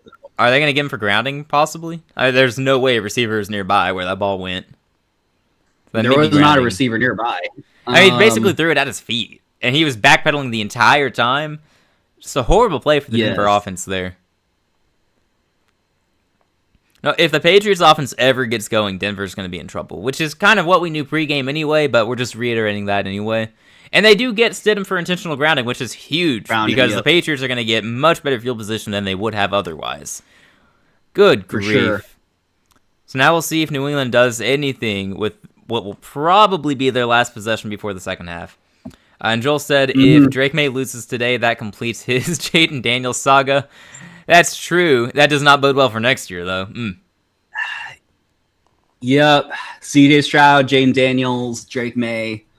you'd think Drake May is going to be good, but I mean, Drake May in his second year is better than all of those guys in those respective seasons. Well, true. I think, yeah, I mean, he is. I forgot he's in his second year, but yeah, and you got Caleb Williams in his second year too. Jaden Daniels is in his second year, but I don't have a good feeling about him anyway. Yeah, you remember my take, before his rookie year that he was basically going to be. I didn't think he was going to be good because of the injuries, right? And then I looked really, really bad when he had arguably the best rookie season of all time. And I hope that I continue to look bad for that, but after this past season, I don't know. Next season's going to be really telling. Yeah. I mean, that's, might have been a fumble, by the way. It's really hard to tell. No, I'm looking at his hand there. It looks like he shoved it forward, so that should be a throw, right? Unless it went backwards. That would be the only way it's a fumble, right? Well, I don't know. I mean, that might have gone backwards, actually. Well, it might have, but, I don't know. Because I don't know if he completed the process. But, I mean... If it went forward, I would call it an incomplete pass, but that would be my question right there. Did Vrabel challenge it? Because he had his hand on his challenge flag, pondering if he should challenge it. I didn't notice. I mean, he might have. I'm not entirely sure. I'd like to see the other angle. They keep showing it from his back. I would like to see it the other way. Oh my goodness! They've ruled it a fumble. The Patriots have it at the Denver 12. Holy smokes! And Drake May throws, and it's going to be a short completion. Oh my gosh! What a swing in this game right here. Oh, see, the thing I thought was that it got punched out of his hand. So I thought, regardless, whether it was forward or not, I thought that you call it a fumble because, yeah, that's what I thought. I mean, maybe it's a bad call. I'm not entirely sure, but we don't know what they called exactly, though. We don't know what exactly was called there. We don't know why it was called a fumble. I would assume it's what you're saying, but if anyone knows what they said, let us know. We don't hear the broadcast. What would be besides a fumble? Well, no, we don't know why it was called a fumble, is what I mean. If it was because it was popped out. Oh, and May, quarterback keeper, in the end zone. Take it in, and it's a touchdown. Wow. New England extremely fortunate there on the board. Oh my gosh. Wow. They're getting dominated in the trenches, and there we go, one turnover to change the game. That is ridiculous. Huge momentum swing for sure. Man. All right. Yep. Was not ready for that. Oh, wow. Man. Good grief. All right, I'm going to look this up. Look up fumble, and let's see what people are saying. Do people like it? Do people hate it? What does the Twitter sphere say? Oh, we'll just go to the NFL account that posted it. There's a poll. Right call. I'm going to just vote random. Most people are saying no, it looks like. NFL refs doing everything possible to keep this close. I still don't understand how this game works. Let's see. Yeah, crazy sequence of events. Yep, agreed there. Are fumble rules too confusing for fans or just part of the game? Let's see. That doesn't look backwards to me. So that comment indicates that it was ruled back. It went backwards, so they called it a fumble. Which is that's what I was saying. That's how I could see it being a fumble, is if it went backwards, and you were saying it was popped out. Maybe it was both. Yeah. I don't know. That's possible. One we're gonna have to go back and listen to later. For sure. Oh, yeah, a lot of people seem to really dislike the call, but, the sad thing is I can't tell how many of these are Denver fans or neutral fans. But even the neutral fans are rooting for Denver, so... Right. Oh, sorry, I forgot to update the score. You guys are looking at 6-7, and I apologize for that. It's 7-7. Yep. The cursed number is gone. Yes, it is gone now. Yeah, Broncos' missed opportunities really come back to bite them. Yep. I want to say you should have taken the points earlier, but in the moment I was saying you go for it, so I can't retract that. It's just it didn't work out. It's a missed opportunity for sure. If they had scored instead of turning it over and downs, who knows? That's just a horrible sequence of events for them. You go from feeling really good about their chances to momentum swing. New England has advantage now. Maybe. Yep. Yeah, need to touch on the next drive to at least get something out of this. That next drive is going to be huge. They got one timeout to work with and the 2-minute warning. I do wonder why it wasn't just a touchdown on the fumble, though, because they let them play it out, didn't they? That's true. No, they did. That kind of confuses me too. Yeah, so they must have blown a whistle and, no one heard it. Obviously, we can't hear it, but I guess maybe the players didn't either. Sure. I don't know, though, because they let them play it out, it looked like, and then, no, actually, it doesn't count as a touchdown. Okay. Whatever. I don't really care. But they got the touchdown anyway. That's why I don't really care. It worked out. That's fair. Yeah. Man, what a swing in the game, though. What a swing. We're all tied up now. 7-7 in Denver, and New England, once again, they get the ball to start the second half. So that really could be what ends up deciding the game. We could come back and look at that and go, wow, that's where Denver blew it. But it's fantastic for them that they're even tied up, right? Like, backup quarterback is tied at 7 here near halftime of the AFC Championship. Mm-hmm. Admirable fight so far. We'll see how long they hang in there, or if they even win the game. Very possible they win this game. So it's possible either team wins the game. Are you sure? No, I'm kidding. Yeah. Right, yeah. We'll see where this goes. 2:10 on the clock, 1 timeout, and the 2-minute warning. So if I'm them, I'm not returning this because I don't want to waste any time. And they're not. It's going to go into the end zone for the touchback. 2:10 on the clock still. So they got probably one play, you would think, before the 2-minute warning, and then from there, 2 minutes plus a timeout to work with, right? Sounds about right. Yeah, so we will see how they approach this. If they want to run the ball, this is probably their best chance to, but from what we've seen so far, I'm not really sure why you would run the ball, It's not exactly working. Not exactly working. I mean, I don't know. I mean, especially when you're like backed up and just feel like you need to get a score. Maybe gain 1 yard. Seems really tough. Yeah, we'll see what they do here. We got shotgun formation. They're at the 35 now. Probably just one play before the 2-minute warning. We'll see how fast this goes, though. Stidham takes the snap. They're throwing here. He is going to evade the pressure and get rid of it, thrown out of bounds so that I can be wrong and they get another play before the 2-minute warning. I mean, y'all knew that was going to happen, right? Right, totally. Yeah, no, we've talked about the Denver defense getting after Drake May and really winning the battle in the trenches there, but we're also seeing it on the opposite side. The Patriots defensive line has been able to get pressure on Stidham pretty consistently. So it's just an absolute battle in the trenches all around. By the way, according to ESPN, they called that a backwards pass. Yeah, that sounds right. Sounds right. They got the fumble. Stidham, last play before the 2-minute warning, gets complete, and the catch and run is going to go for a first down across the 45. That's RJ Harvey, the rookie running back out of UCF, and that takes us to the 2-minute warning. Hello, go Celtics Sox. The Patriots fan. Welcome on in. How's it going, Sox? How you feeling? He's going to tell us that the result was never in doubt, just like against Houston. Yes, the result absolutely was never in doubt. Why is every game a super defensive game? I mean, that's what you expected here, right? Like in the AFC, your path is the Chargers, Texans, and Broncos. Those are the best defenses in the AFC, probably. So it's just the path you drew. Conversely, though, you haven't had to face any really good quarterbacks. So sorry, Daniel and Stroud. You face Herbert and no offensive line, and then you face that was your toughest challenge on offense. It's crazy. True. So yeah, that's the upside for these defensive games. You're not dealing with good playoff quarterbacks and offenses. I take that path, man. I take it. That's a good path for the New England Patriots. Absolutely. We got a commercial break here during the 2-minute warning. We'll see what happens when we return. But Denver has got the ball across their own 45. See if they can get points on the board before halftime. And once again, New England starts with the ball in the second half, so they have a chance to take the lead, starting as soon as their first drive in the second half. So, we'll see. Yep. When y'all make the AFC Championship, that is what I said. I said we could. What did I say? I want to get the exact words right so you can't use them against me. I can get those pretty quickly.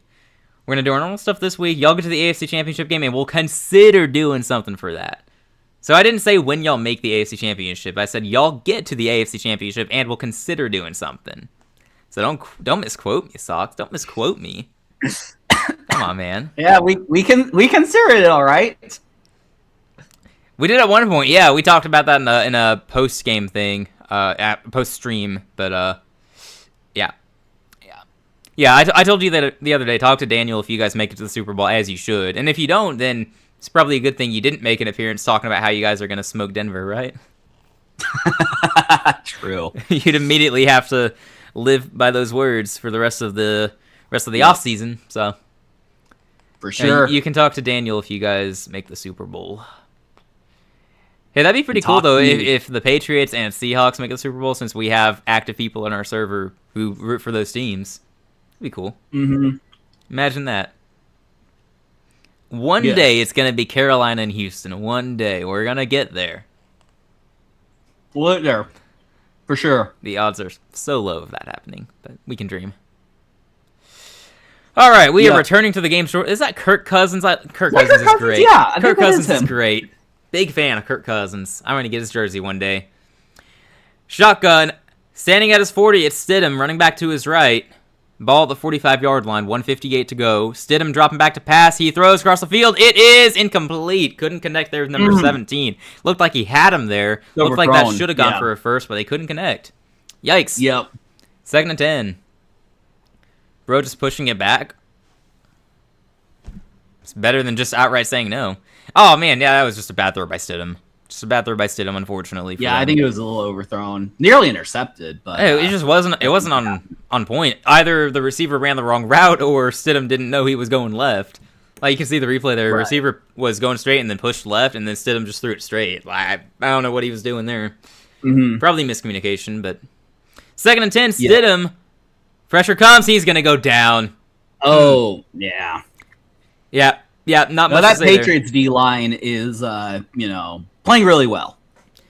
And the clock stops at 1:50. I'm going to guess if Vrabel and the Patriots have called a timeout. And, all right, prediction time. Is Sean Payton and the offense going to actually try on 3rd and 18, or is this going to be a screenplay or a handoff or something like that? What do you think? I think they should try something, but I think it's going to be like a dumb, wide receiver screen or something like that. Yeah, I am in complete agreement there. That's exactly what I would say. I don't think they're going to run it. Now they're going to hand it off. They totally will. Yeah. All right, we'll see. 3rd and 18. We'll see if they actually try. It always frustrates me when teams go out there and don't even bother trying. But at least drop a play that could get you 18 yards. Right. But... Yeah. 3rd and 18. Empty backfield for Stidham. We'll see if this is a screen. It's not. They're actually trying. No, they checked it down. They checked it down. He makes it near midfield, though, to his credit. Yeah. Bro. To about the 50-yard line, 49. I thought they were actually trying to do something there. They had the guys all running out. And maybe they did. He just didn't see anyone open, so just checked it down. That could be. That might be what they did, actually. They just had some guys go deep, and Peyton told them, if you don't see anyone, just check it down, and we'll get some yards. 4th and 6 after a 12-yard gain, so, hey, good for whoever that was, stat padding his receiving stats. That's nice. Yep. It's nice. Good for them. Yeah. 4th and 6, and Vrabel and the Patriots burn a second timeout. 1:42 on the clock. Both teams have one timeout. All right. Denver out there to punt. You would think New England is not going to have ideal field position, but you never know. Could get a good return, or it could bounce into the end zone. We've already seen a couple of times where that happened, right? Where you think this is going to happen. They're going to get bad field position or good field position, whatever you have, and then someone messes up on special teams. Right. All right, 4th and 6. The punt is up and away. Fair caught at the 10. So they got a long way to go, but if you can just get 3 points on this drive, you're feeling good. To even have the lead at halftime if you're in New England, that's ridiculous, and that's really fortunate. One play, really. That's all it was. One play changing the game. That one critical play on defense. I mean, you can also point to Denver going for it in New England territory in field goal range. They went for it, tried to get a touchdown instead of a field goal, and they couldn't convert. So you can point to that play, too. And then, of course, the turnover. So I guess... Is it a bit much to say just one play? Maybe it was both of those plays, really. Yeah, could have been. I'm not entirely sure. I don't know. I feel like the fumble is what everyone's going to talk about, but the stop on 4th down is going to be a big play, too. And we got a delayed handoff here, about 4 or 5 yards. Okay. I don't mind we start with the ball. Well, yeah, of course you do. Why? Yeah, you want to start the second half with the ball.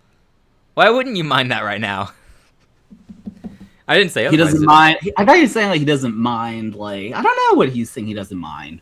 Does that imply something not ideal happened to the Patriots? I don't know. Oh, May throwing. It's gonna be a short. Oh, it's dropped. He dropped. That should have been a first, but he dropped it. All right, 3rd and 5. Can you imagine if after all that they go 3 and out? That'd be crazy. That would happen. That feels fitting for how this game has gone for New England on offense. That's Hunter Henry, the usually reliable tight end there with the drop. Yep. Well, it brings up 3rd and 5. We'll see if Vance Joseph's defense can get off the field right here, right now. At the 15-yard line, you got shotgun formation for Drake May. Takes a snap. He gets it out fast. It's caught, and it's well short of the first down. I'm not sure what that play call was. Pat Surtain with the level, by the way. Yeah, I mean, I assume there's a timeout called. Immediately. Yeah, Denver's going to have one more shot. Is it just me, or was that a very strange play call? That had no shot at the first down unless Surtain just completely whiffed. Yeah, I don't know. It does seem weird in hindsight, but maybe he expected something to be there when he made the call and just it wasn't there. Vance Joseph's defense got a better call. Huh. Okay. Well, 3 and out, and Denver has a chance once again. I feel like we've said this at least 3 times total for these teams. They have a chance before halftime. It's going to make it to the 40, and they're going to return this across the 45 and go down around the 49-yard line near midfield. Denver with possession. They don't have to go far to get a field goal. Yep. Well, interesting game so far. I think normally, if you told me pregame the score would be 7-7 with 48 seconds to go in the first half, I probably would have thought, yeah, that's a boring game. I'm not going to have fun. This has been interesting, though. I'm enjoying this overall. It's been interesting. Yeah, it hasn't really disappointed as much as we would have thought. Yeah, I mean, this could very easily be, Denver could have 14 points. Sure. And you could have New England, connect on one of those plays earlier in the game where they actually tried to do something instead of check it down or hand it off. And they had a couple of throws deep, right? At least one. Yep. Say they connect, you could be looking at 14-14 right now. Like, we're really just a couple of plays off, but obviously they didn't happen, so it's 7-7, but it's a very interesting 7-7. Stidham out there now. Running back to his right, drop back to pass. He's got good protection. He throws. It is going to be caught. And, he breaks the tackle, and he's going to get the first down. Get away, yeah. RJ Harvey, heck of a play there. Dude. Yeah.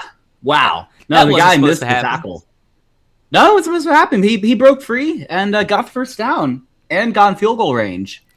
Yeah, initially I did not like the decision to throw short there because I thought he was going to get tackled down instantly, but he outran the guy. He just missed on the tackle, too. I mean, sometimes they get stuffed, but sometimes you escape and then get like 8 or 10 yards. I mean, there are a variety of ways it could go. Yeah, it was a good play by Harvey and smartly got out of bounds. He's at the 40. They're in field goal range. Stidham rolling to his right, settles down in the pocket. Pressure comes. He throws. It's a throwaway, incomplete. Yeah, that didn't look good. Didn't look good, but that's okay. So the 2nd and 10, 35 seconds on the clock. It'd be what, 58-yarder from here for Will Lutz? Sounds about right. And he's a veteran in this league. You would think he probably will hit it. It's not like nerves are going to get to him. He's not like one of those young kickers who can be troubled by the intensity of this game, everything on the line here. You can rely on him being a veteran. But 58 is not easy, For sure. All right, here we go. Stidham dropping back. Pressure comes. He gets rid of it. It's open on the sideline. Out of bounds. Cortland Sutton for a 6-yard gain. 30 seconds on the clock. 3rd and 4 coming up. All right. Yep. All right. My guess is they're not getting 6 out of this, Probably not. Yeah, it's such a bold prediction, right? Such a bold prediction. I mean, 0 timeouts, 30 seconds. It'd be really impressive if they got a touchdown here. It'd be very impressive, yes. The only question for me is going to be how close can they get before kicking the field goal? Right. I think that's what they're playing. They're just playing the field position game. Just make sure it's comfortable for their kicker. Yeah, take what is given to you. And I think they might have a chance for a quick pass out to the left here at the top of the screen. We'll see. No, they're not going quick, and he's rolling to his right. He's looking to... No, he fakes the throw and runs out of bounds. Okay. You see the cameraman go up like that? You you don't want to like have a non-first down play inbounds. And you have to like rush your kicker on. Like that'd be pretty messy. I mean, they could probably pull it off, but it'd be not ideal. On the other hand, with 24 seconds, if Lutz were to miss this kick, and he probably shouldn't, but it's very possible from 50-plus yards, New England's got a couple of plays to try to get into field goal range, is what I'm trying to say. Oh, for sure, yes. Let's see. 32-36 this season is really good. 54-yard attempt. Watch him miss this. Kick is up, and oh my gosh, he missed to the right. It's wide right. It went right. What did I just say? Now New England has time. Okay. Yep. Well, in the elements, it's tough, but still, not great. New England really has the momentum. Pregame we would have said if a team needs everything to go right for them to have a chance, it's Denver. It's New England. New England needs everything to go right for them to be in this game right now. They have played a horrible game on offense, and here they are tied up at halftime with a chance to actually take the lead if they can get into field goal range. They got at least 2 plays here, 20 seconds on the clock and a timeout. This is ridiculous. 44-yard line, right. May dropping back to pass. He throws across the field to get him into range. That's going to be incomplete.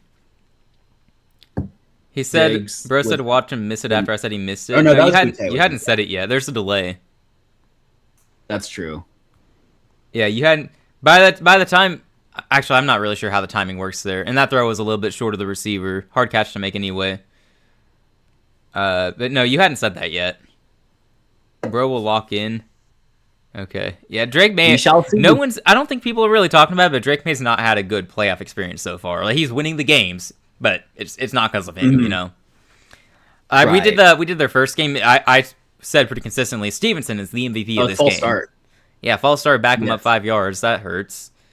Game against who did they play after that? Houston. I mean, it wasn't the offense that won them that game, right? Right, exactly. But Drake May has had a hard time with these defenses in the playoffs. Oh yeah, blatant false start on the replay there. Blatant. Yes.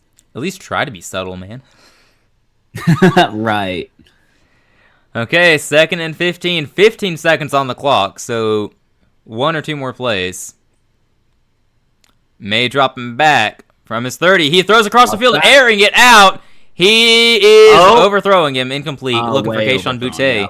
I'm 1 of 2 on my deep bomb prediction so far. I called Mims a minute before it happened earlier. I also said they'd get one to Boutte in this game. Hasn't happened yet. They've attempted him several times, but yeah, I mean... Yeah, Sertana's locking him up, man.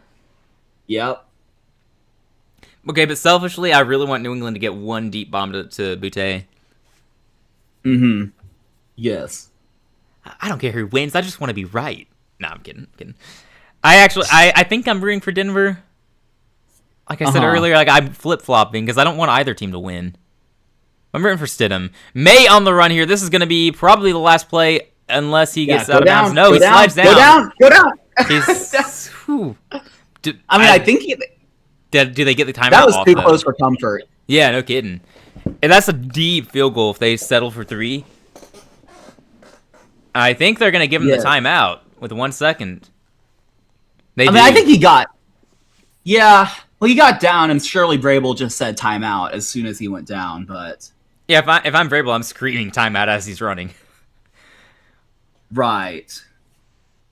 Yeah, he's calling timeout. He called that. He got that off. Yeah. All right, so that's going to be marked around the 46 from the beginning of that slide. So 64-yard field goal for the rookie for New England. Not impossible. Oh, shoot. Denver doesn't have the ball. I forgot to update the graphic. Whoops. It's pronounced... No, Sox, we're family friendly. We don't say that. The funny thing is, I think it technically is pronounced that, but, we prefer our pronunciation. Boutte sounds cooler.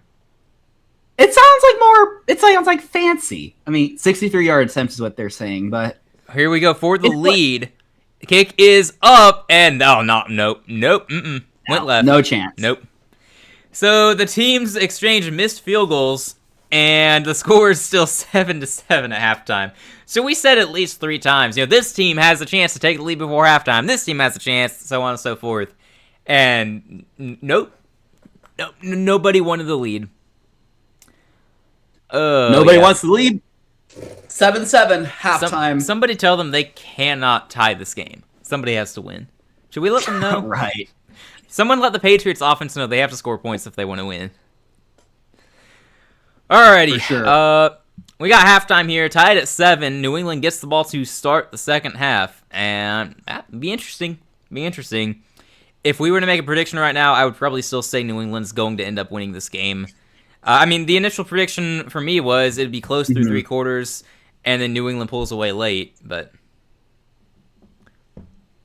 yeah, because Cameron Dicker, that's fine. I don't have an issue with that. What would the issue be, Sox?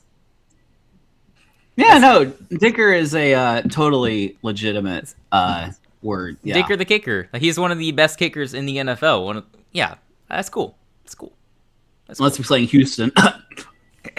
Yeah. All right, how about some halftime stats here? ESPN win probability, by the way, gives New England a 56% chance. 1 point, Denver was up to 70%, though, in this game. That's pretty crazy. Say that pre-game, that'd be crazy. Check out some stats, though. Going to the box score. Drake May. Guess how many passing yards he has, Daniel? What have you got? I'm going to guess... not a lot. 91? Nope. He's got 41. He's got 41 passing yards. I did kind of realize it was going to be less than that, yeah. Yeah, 7 of 14 for 41. He's taken 3 sacks, which it's not on him completely. Like, the offensive line is just getting beat by the Denver defense. Again, that's what we were expecting. That's a tough matchup. Drake May 2 runs for 22 yards and a touchdown. Stevenson 6 for 17. We talked about him earlier. We gave him his credit. He has had a good season for New England. Underappreciated weapon there. Been very efficient most of the year, but this is not his night. Not his day, rather. Henderson, surprisingly, only has 1 carry. 1 for 4.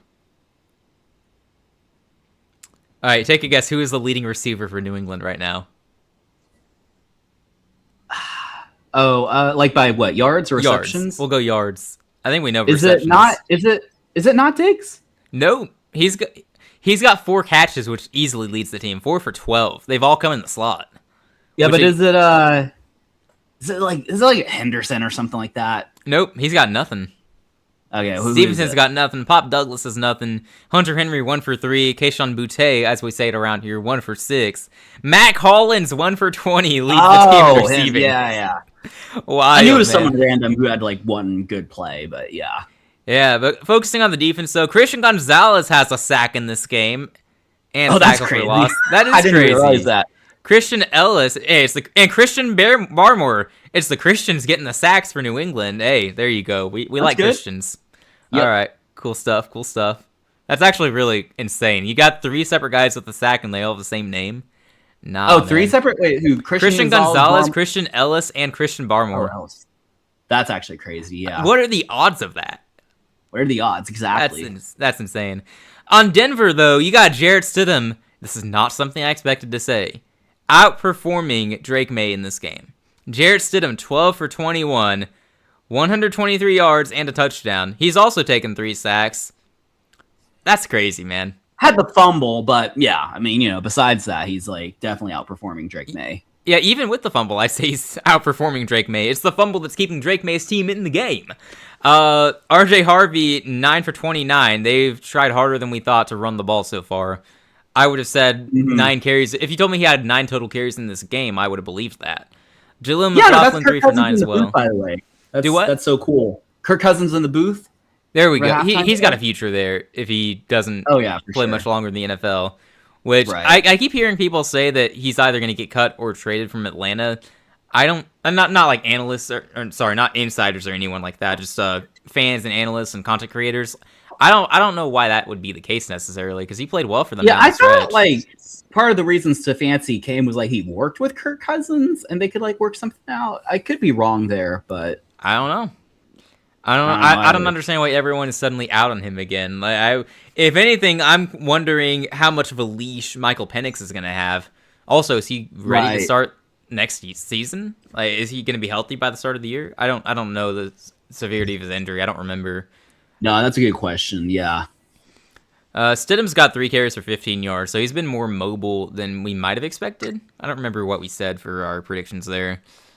Pat Bryant has 1 carry for 1 yard. I forgot about that early in the game. Mims leads the team in receiving. I didn't ask that one. I think you would have guessed it, given that's the one firework we've had in this game. Had the 52-yard catch earlier, 2 for 57. RJ Harvey, 2 for 21. He's made a couple of nice plays. Evan Ingram, 2 for 19. Cortland Sutton, 3 for 17, and the touchdown. Lil Jordan Humphrey, that's a fun name. Lil Jordan. How do you come up with that name if you're a parent? Lil Jordan. It's actually Lil Jordan? Yeah, Lil Jordan. That's what it says in the box score, at least. Lil Jordan. That's awesome.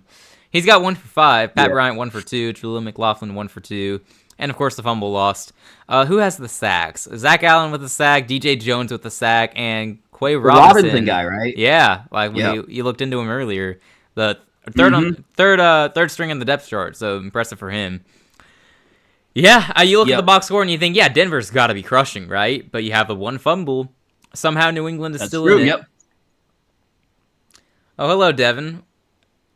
How's it going, Mr. Tardy? Yeah. How we feeling? Why did you leave Patriots us earlier? fan? You said listening to the commentators is painful, and then you left. Like, how could you?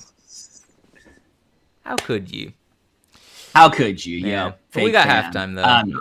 Maybe the second half would be worth watching. What are you talking about? This has been worth watching entirely so far. It's been a good game, yeah. Good defensive battle. That's not completely miserable to watch. It's been a good game. And look, I don't like either team particularly, so like I'm not biased one way or another. I'm flip-flopping on who I'm even rooting for actively during the game. I don't know. I think I'm going for Denver because it's Jarrett Stidham. I think my dad, who's an Auburn fan, is going for Denver because Jarrett Stidham played for Auburn. Oh, that's right. So Stidham got the Auburn connection. He was originally recruited by Baylor. So yeah, I remember that too. Yeah. Oh yeah. Yes. He was only there for like a year, I think, because of the Bryles stuff. He left. Was that why he transferred? Don't blame him. Yeah, I think so. That makes sense. I don't blame him. It was a sinking ship. Yeah, and I think he was formerly a 4 or 5-star recruit, like one of the top dual-rated prospects out of high school. I remember that because I was really excited telling my parents back in the day. This was a long time ago, but I remember being excited telling them, "You guys got a good quarterback, Jarrett Stidham coming from Baylor. Like you guys have a dual threat. Right. This is so cool for you guys."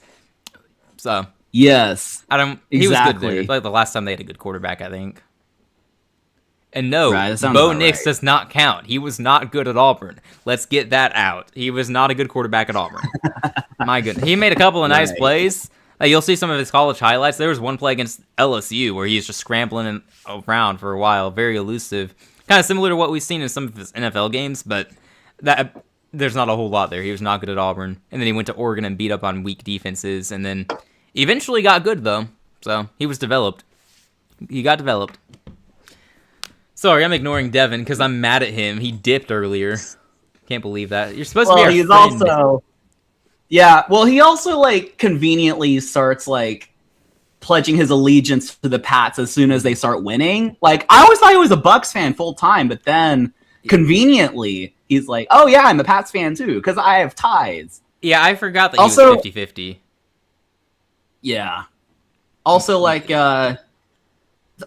Boston and Maine have like nothing to do with each other, don't they? Like it's just that they're in the same general area. Yeah, I think that's all there is. Is it even geographically? It might be the closest thing. I'm not sure, but let's see. Sox said whoa whoa whoa. I have no idea. Let's not. Oh, probably do.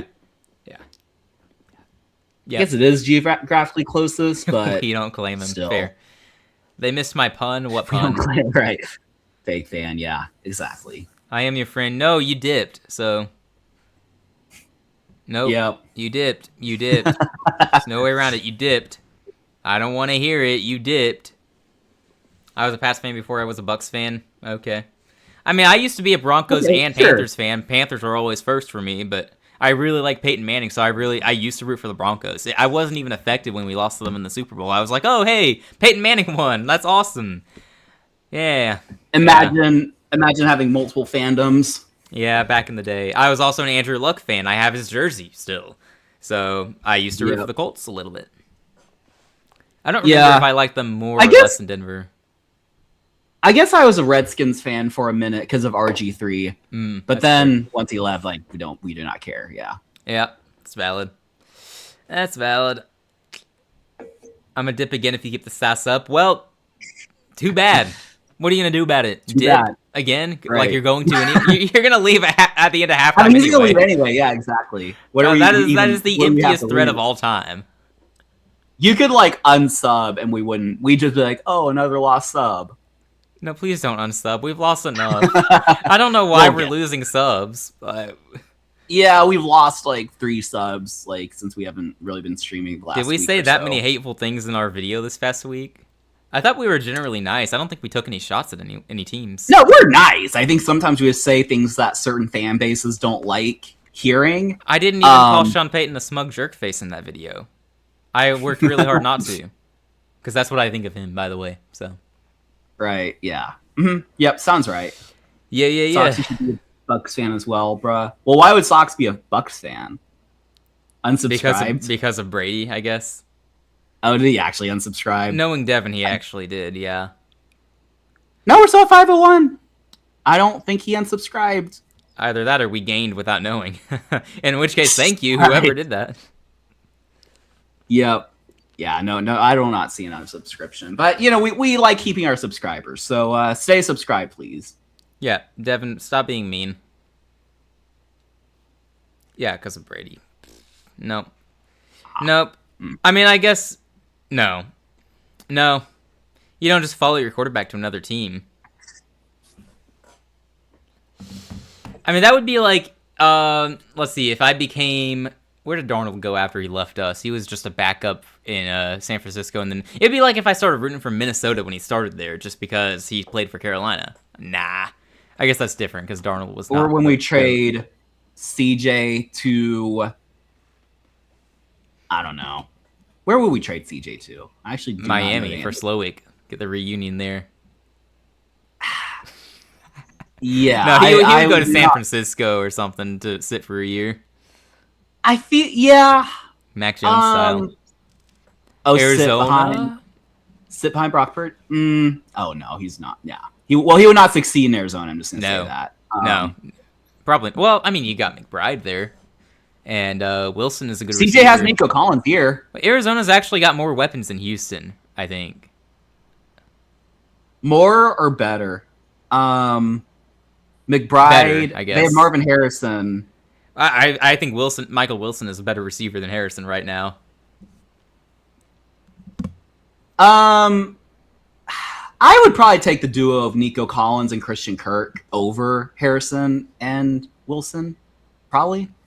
Without actually looking at because you're taking the best overall receiver in Collins. Is that why? Well, I also think Christian Kirk's underrated. I mean, sure, but he's just your slot guy. Like I think I'm chilling if you. So you're talking just the receivers here, right? And taking McBride. Yeah, McBride probably makes it better. This is the most random debate we could have of all time during a Broncos-Patriots playoff game. This is peak football fun right here. I mean, you might be right. I don't know. Like, do you take Nico Collins and Christian Kirk, or do you take Michael Wilson and Marvin Harrison Jr.? I think I would lean the Cardinals because I still believe in Harrison, so I think he's still going to be really good. And I think Michael Wilson is at least a wide receiver too in this league. Let me see. What are Michael Wilson's stats? He hit 1,000 yards. Which is 1,000? Remarkable that he did that at all.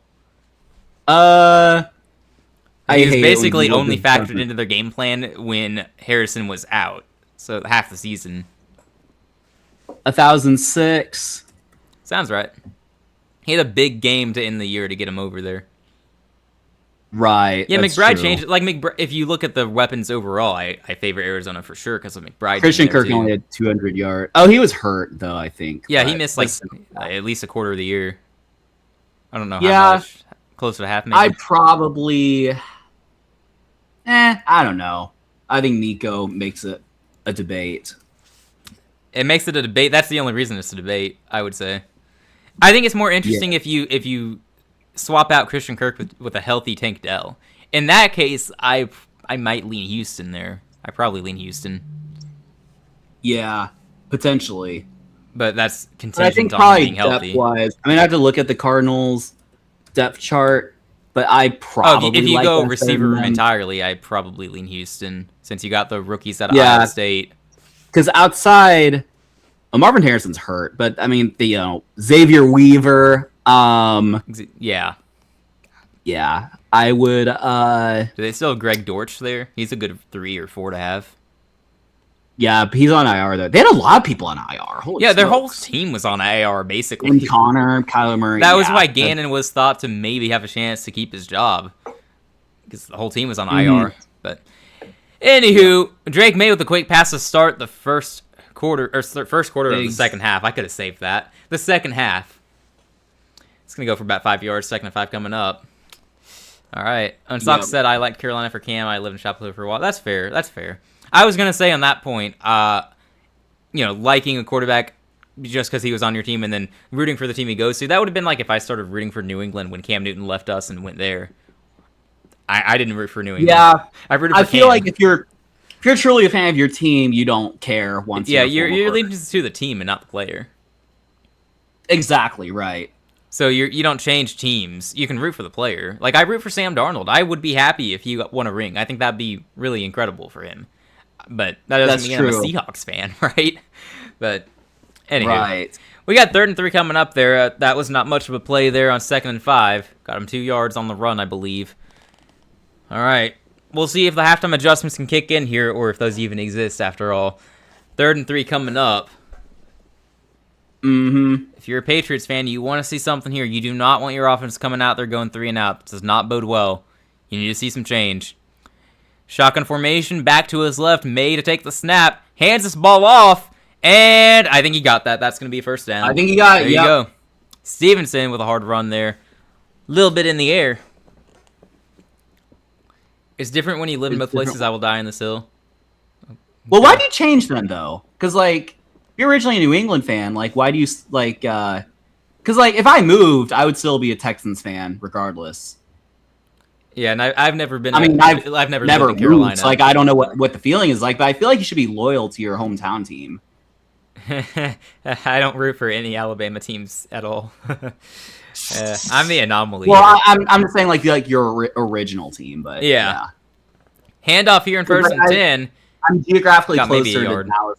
I'm geographically closer to Dallas than Houston, but I don't root for Dallas. Thank goodness. Yeah, thank it. I don't think football for fun would exist. It'd probably blow up. Brady, my favorite player, came to Tampa.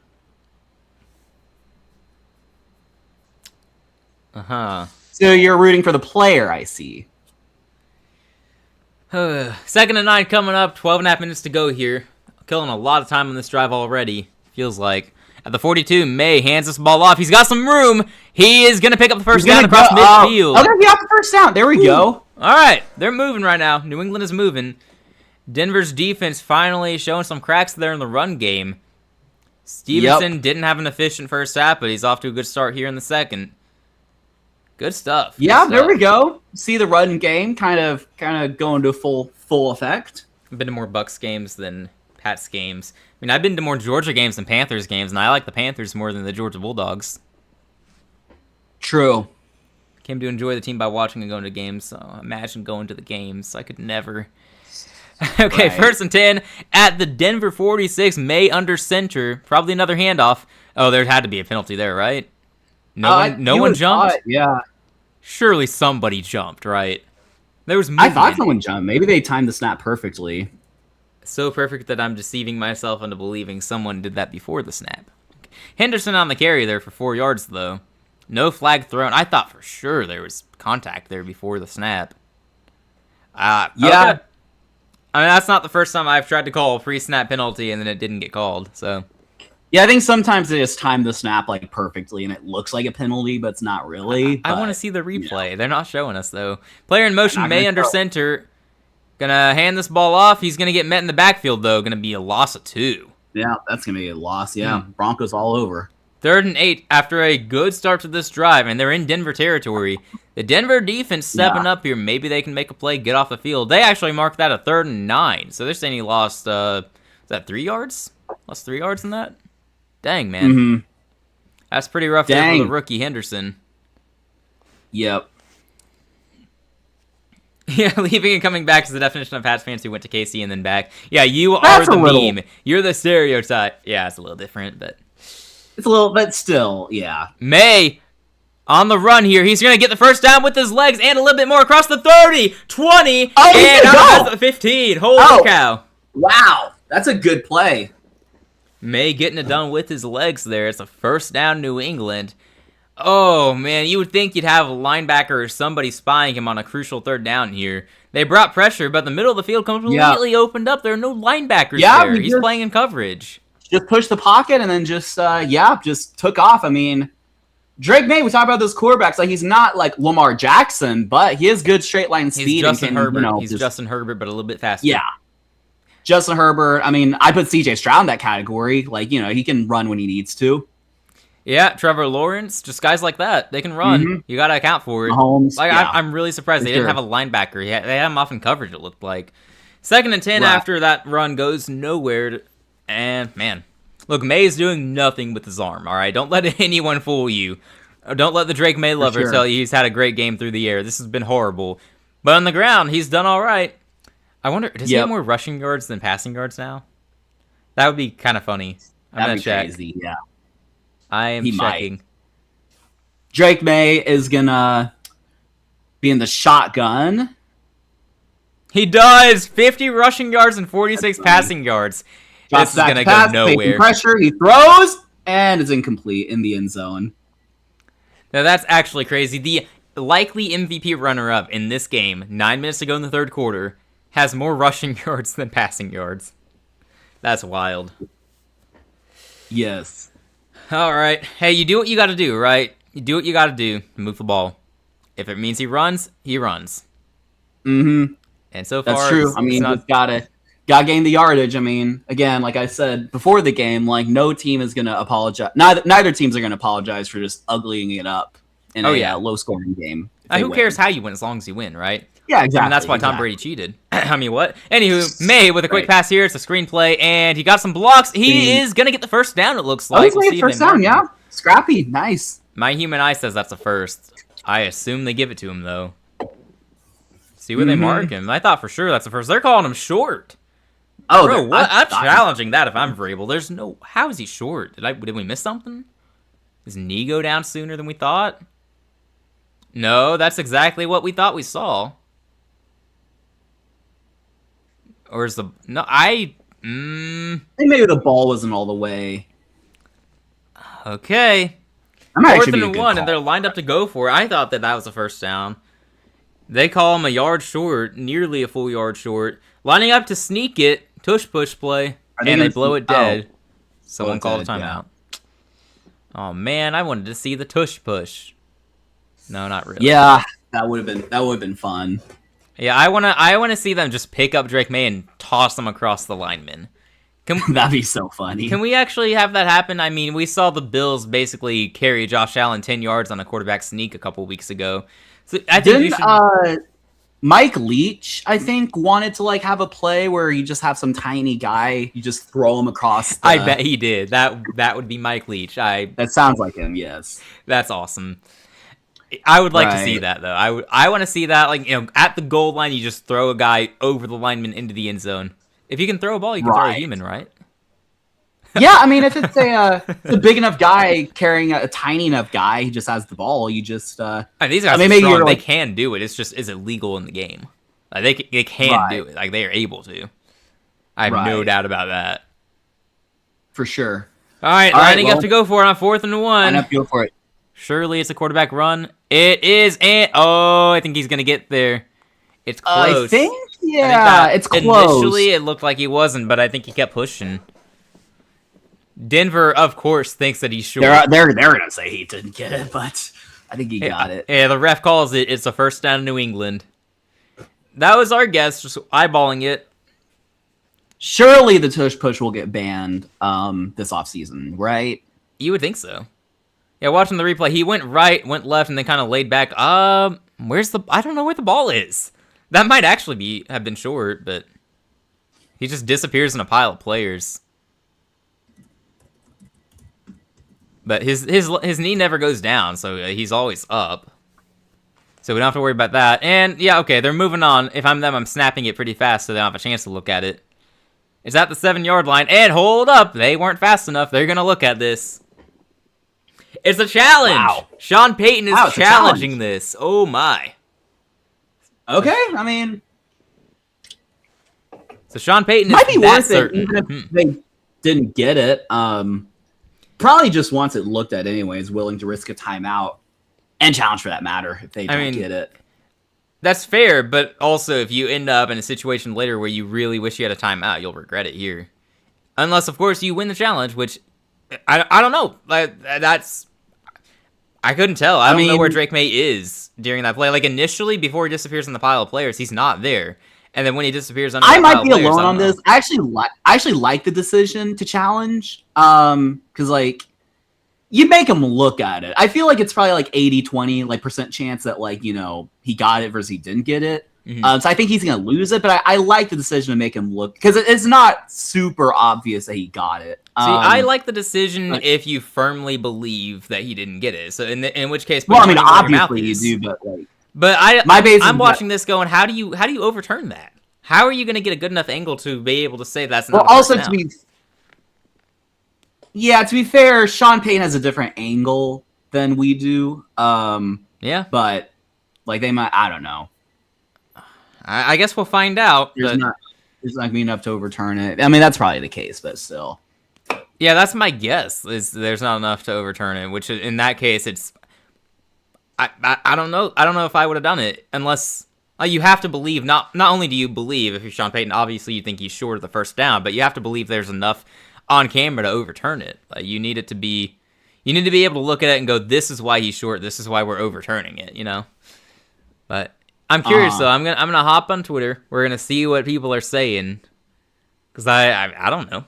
There have been a lot of times this year where I had a call and I thought, yeah, everyone's going to agree with this. And then I check the internet and go, oh, wow, I'm in the minority. Like last week with the Brandon Cooks and no catch and it was called a pick. I thought that was a good call. I thought based on the rules of a catch, no, that's not a catch by Brandon Cooks, unfortunately. It's an interception. I like the call. And I thought everyone was going to agree. And I hop online and go, oh, wow, only 10% of the population agrees with this, apparently. So I was happy to hear that you agreed with me, though. Right. Let's see. Yeah, this game has definitely not been Tom Brady versus Peyton Manning. That's a nice comment. Definitely not. Yep. Let's see. All right, here's a tweet. Did Drake May get the first down with the play here? First comment is absolutely not. From Dak Prescott Lover. I didn't know that account existed. That's funny. Yes. Second effort, maybe. No. Yes. Not even close. Yes. No. No. Yes. No. Yes. Okay, so very 50-50 is what I'm getting on this. That tracks. They're, I don't know what they called, but they're showing it again. Yeah, we got the aerial view of it, which does not help at all. And the challenge is a failure. All stands. Well, at least they looked at it. I guess so, but that cost him a timeout. Got a handoff here, 1st and goal. Stevenson is going to fight forward for maybe 3 yards. All right, I don't know about you, but if it's me, I'm going for probably a slant here in the slot to Diggs or to Pop Douglas. That's what I'm doing here from 4 yards out. I feel like you really got to try to score a touchdown here. I mean, you're always going to try to score, but I feel like especially here, like, points are so scarce. Like, if it comes down to it, you take the 3. If you get to 4th and goal and you're for sure, but like you probably want to play a little more aggressively here than it's from the 2. They gave him a lot of yards on that. I'm still going. I'm still doing the same thing probably, or handoff from the 2. I guess you can hand it off. Bad snap, but Stevenson has it, I think, and he gets leveled. Oh my gosh, what was that? I don't think that was by design. I don't think that was supposed to go to the running back. They snap it and was it a bad snap or was he not ready? He called for it. I think it was just a bad snap. See the replay here. No, that might have been by design, and it was just very poorly executed. Potentially. Kind of looked like, couldn't tell. Yeah, it looked like a fake. That is their 8th play for negative yards. But Stevenson did hesitate for like a split second. That wasn't ideal. Yeah, I think that may have been by design, and it was just horrible execution. And we'll reply to you guys in the chat in a moment. Drake May looking to throw on 3rd and goal. He is going to get sacked. Wow. Yeah, I guess no one was open, or he didn't see anyone open. Huge stand there for the Denver defense. It's 4th and goal, and they're going to have to settle for 3. Lead. My goodness. All that just for just to get to the goal line and do nothing. Field goal. Yeah, I really hate that play call on the 2nd and goal. Really don't like that. Yeah, the snap to Ramondre. Yeah, I mean, or maybe it's not the play call, it's just the execution. Like, if it was executed well, maybe he gets some yards, but I didn't like how that went at all. Oh man. All right, to take the lead here from 23 yards, surely he's making it, right? It's up, and I don't see the ball, but I'm pretty sure that's going to be good. It's good. I think, yeah. Yeah, lost track of the ball there. Okay, 10-7 is your score. New England has the lead. How about that? 10-7. I'm going to leave you alone for another minute or two. Okay. I'll be right back. And I'll reply to some of the messages I've missed here. Hello, Joel. Everyone can have 2 teams. They got a primary one and a secondary one. I'm cool with that. Fair enough. I would say that's fine. Just there should always be a main one. Like you said, a primary one. Secondary, usually, if your first team's out of the playoffs and need a new team after that, it's free game. Fair. A couple of years ago, what I would do is when Carolina's season was over, I would jokingly just root for whoever was playing my rivals so I could root against them. So one week I'd be a Ravens fan, the next I was a Lions fan, just depending on who was playing my rivals. Like, I was not just joking, it was a joke, but also I was very much rooting for those teams. Like, I was embracing the teams for that week and then abandoning them immediately. But that's just me being weird, I guess. Twitter Analyzer... can't speak. Twitter Analyzer Isaac. Yeah, I like seeing opinions online where people are keyboard warriors. Yeah, if the Bucs versus Pats in Super Bowl, I'm going for the Bucs. Fair. Can we get constant yard line? Nope. I like the Pats a lot, and I have good reasons to. All right. I'm a big Celtics fan. Yikes. Because I like basketball more than football. Yikes. So Celtics and Pats go hand in hand. Imagine. I'm keeping up with basketball this year, though. I don't watch a lot of the games. Actually, I watched a game last night. It was Lakers-Mavs. I wanted to see if the Lakers could come up with a comeback, and they actually did. I thought that was insane. Wasn't rooting for it, but it happened. It's a big comeback in the 4th quarter. Imagine being a basketball fan over a football fan. Come on, Devin. We'll fix you someday. We're starting to crack the defense. Yeah, you are. You got the run game working on that drive. And then you got to the goal line, and it just couldn't make it work. You know, Danny and I were talking way early in the game, saying, are they going to need Drake May to win them this game? How much is going to come down to his arm? And so far, it's not been on his arm at all. It's like... Yeah. Anything interesting from the comments? Just more about rooting for multiple teams. It's all right. Yeah, to I saw have the comment 2, about the primary, secondary. Like, yeah. I'm fine with that. Like, I have a clear second favorite team, which is the Bills. Thing is, I'd never really say I'm a Bills fan. Like, I'm just like, it's like, I don't know, but to each their own, I guess. I mean, if you root for 2 teams, like, I guess I can't stop you from that, but. I was telling them how a year or 2 ago, I don't remember how long it's been really. You might remember this. When Carolina's season was basically over, I just started rooting for whoever was playing my rivals. And it was kind of a joke, but also I meant it. Like, I would post a forum in our club online every week. I'm rooting for this team. Here's why. And I think at one point it was like I was cursing the team I was rooting for too, because I just kept losing. I just remembered that. Yeah, that's quite funny. Because there were people in that club who were like, why did you pick us? We're going to lose now. And then they'd lose, and I would feel a little bad. Yes, I think I remember that. That was quite funny. Oh, that might have been the year where Carolina, that was 2022, the Steve Wilkes Linsanity run, where we almost made the playoffs with a losing record. And that's why I was so passionately rooting for certain teams against my rivals, because I needed them to keep losing. Right. So eventually it did work. True. I don't remember. I'm going to have to go back and check later. It was funny. If possible, can you put where the ball is at on the screen? I don't think that'll work. That'll be an off-season project to see if we can improve the layout. But... Yeah, we can definitely improve this layout, I feel confident. This was something we threw together in the preseason. We're like, hey, this is better than anything we've ever done. We're going to go with it. Just stick with it, right? Yeah. Yeah, we'll see what we can do to improve. We could also I think Joel suggested it previously, we could just have ESPN open on the broadcast too. Some other people have done that, or Yahoo you could do. Just any of those sites where you can open it and go, whichever site's willing to pay us the most. Right. Yeah, we'll take our $1 a stream. Yep. All right, Denver started off with a 2-yard gain, so it's 2nd and 8 right now. We're under 5 minutes in the third quarter. That was a super long drive for New England just to get 3 points. But in this game, you take that. Stidham dropping back to pass on 2nd and 8, gets rid of it. It's caught. Oh my gosh, he dropped that. Wow. That's crazy. McLaughlin has it in his hands. Look, these are not ideal weather conditions for sure. It's snowing hard there right now, I believe, but you got to catch that. Mm-hmm. Hire graphic designer? Dude, nah, look. Yeah, if only we made money, right? Or if only one of us were graphic designers, but... True. Like, I make all of our thumbnails and stuff, and I'm like, this'll do. This is cool. Yeah. We could do better, though. And you have a job. That's actually kind of funny timing that you ask that. Actually, it used to be that I have a job and Isaac doesn't, but now it's reversed. Yeah, now it is reversed. And I got 2. I'm starting back chess coaching this week, so I've got 2 now. Oh, nice. Yeah. Which means I'm not going to have a lot of time on evenings anymore. It's going to be interesting. Right. Some evenings. Yep. And 3 and out for Denver's offense, by the way. Yeah, that drop killed him by McLaughlin. They had one more play after that and couldn't connect. So 4th and 5, and then they go 3 and out. And it's starting to feel like, it's what we said, close for 3 quarters and New England pulls away late. Starting to feel like it's going to be the case. Or they could go 3 and out. Maybe we'll see. For sure. But yeah, stuff like hiring a graphic designer or maybe an editor, because I'm our editor and I don't know what I'm doing with editing.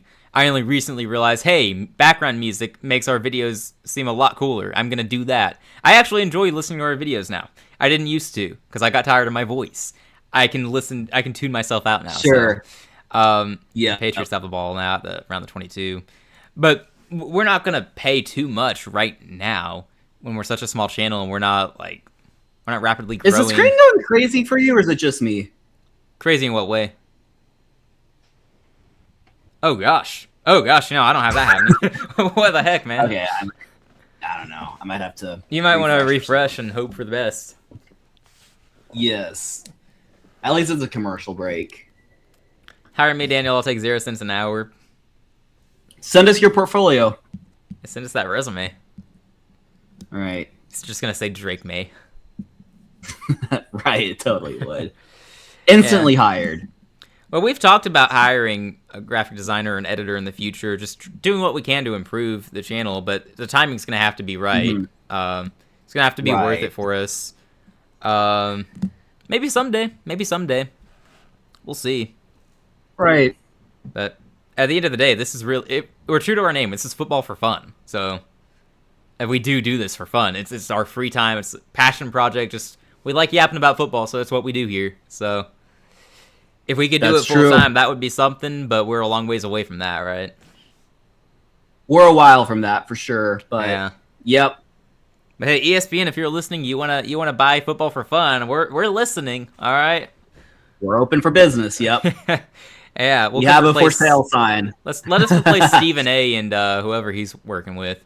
I don't know if you saw the other day, but there was something they were getting flamed for online. Him, Ryan Clark, and Cam Newton. By the way, Ryan Clark is horrible. He would be the first person I fired at ESPN over Stephen A. Every time I see him in the sports media, he is saying something completely stupid. Anyway, those 3 are getting flamed because Stephen A. was crediting, I think it's someone on the Patriots staff, the defensive coach maybe, saying he was doing a great job, and everyone was just nodding in agreement. And as it turns out, he's not actually the guy doing anything right now because he's been... I'm going to have to go find that tweet. What was it? But everyone was flaming them. It was wild. Is he on leave or something like that? He get fired? No, I don't remember what it was. Let me find it real quick. Sure I can. The ESPN files? I don't know about that. I'm sure I can find it. Just if I search Stephen A. says something stupid, I wonder if that would come up. I think that might have been. I think that was on probably a lot of results. Come up. I think it's on First Take. And look, I know I'm joking about them saying stupid things. Like we say stupid things has too. Prostate cancer. That might be what it was. The coach who, because he's been unavailable, not actually working. All right, here it is. There's a brother coaching that Patriots defense. He's done one heck of a job. Stephen A. says it, and everyone nods in agreement. And it's Terrell Williams hasn't coached this season due to prostate cancer. There it is. It's because it was racial. That's part of the topic. You know. I can send it to you. You can look into it. Sure, I'll look into it. I'll have a good laugh. Yeah. Yeah. Anyway, I just saw that earlier in the week. It's like, wow, it's Stephen A. and Ryan Clark, and unfortunately, Cam Newton is also there.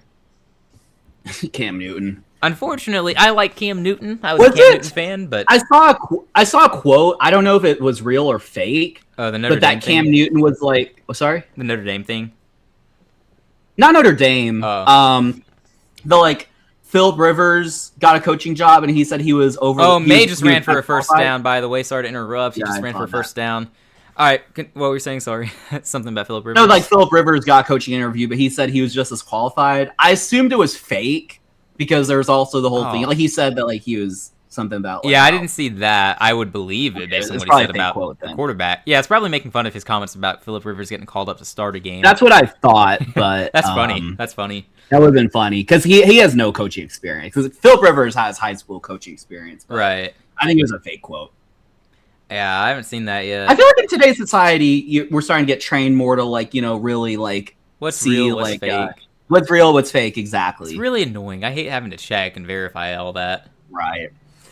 For me, I'll see the account. Like if it's like a legit account, like I'll believe it. But if it's like some troll account, like yeah, take it with a grain of salt, right?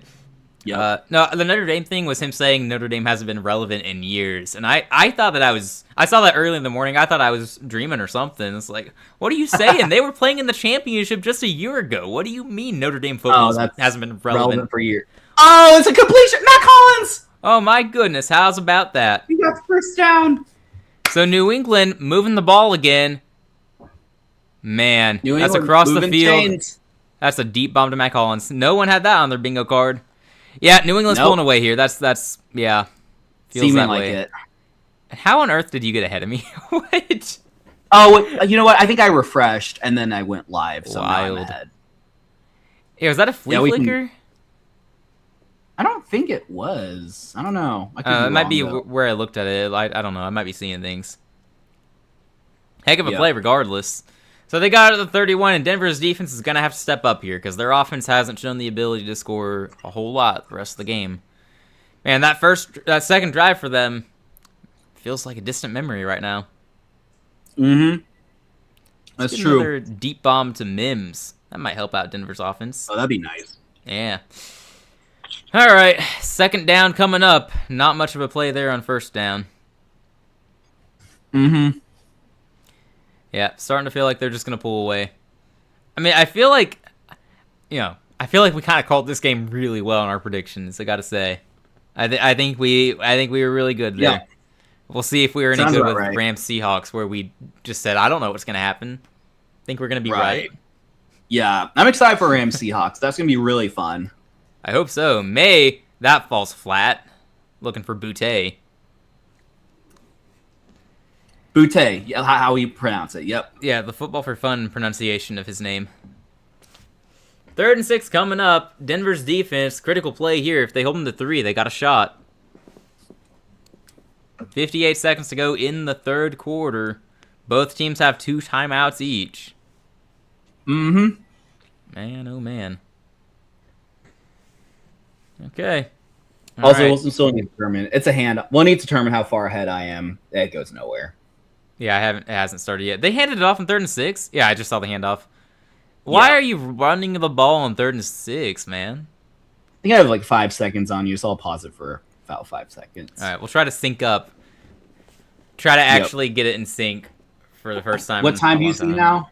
42, 41, 40, 39. I'm still a little ahead. Okay. Okay. 1, 2. Okay. Well, now for me, it's covered by the kickers. I don't know what time it shows. 27, 26. Oh, we're literally in sync now. Perfect. All right, he's gonna miss the kick. Calling it now just to keep it interesting. That would 46 yards. I'm gonna say it's going left. Kick is up. Okay, I was wrong. It went right. He did miss the right. Well, left from our perspective. I mean, so you're right either way. True. Yeah, but no, you did call. He missed it blatantly. The rookie kicker struggling here in Denver. Crazy. All right. Sox is going to be like, he said that after I said something in the chat. No, Sox did not call anything. Sox is going to come in and say, he saw me say he found some stuff, and he'd be like, that told you he's going to miss.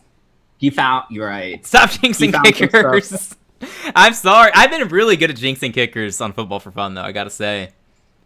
I don't ever feel bad. That's so funny. And actually, the commentator jinx is so real. It makes no sense, but... Yep. So 10-7 remains the score, and now that's plenty of time for Denver to go downfield and miss the game-tying kick. And call that one, too. Mm-hmm. Yep.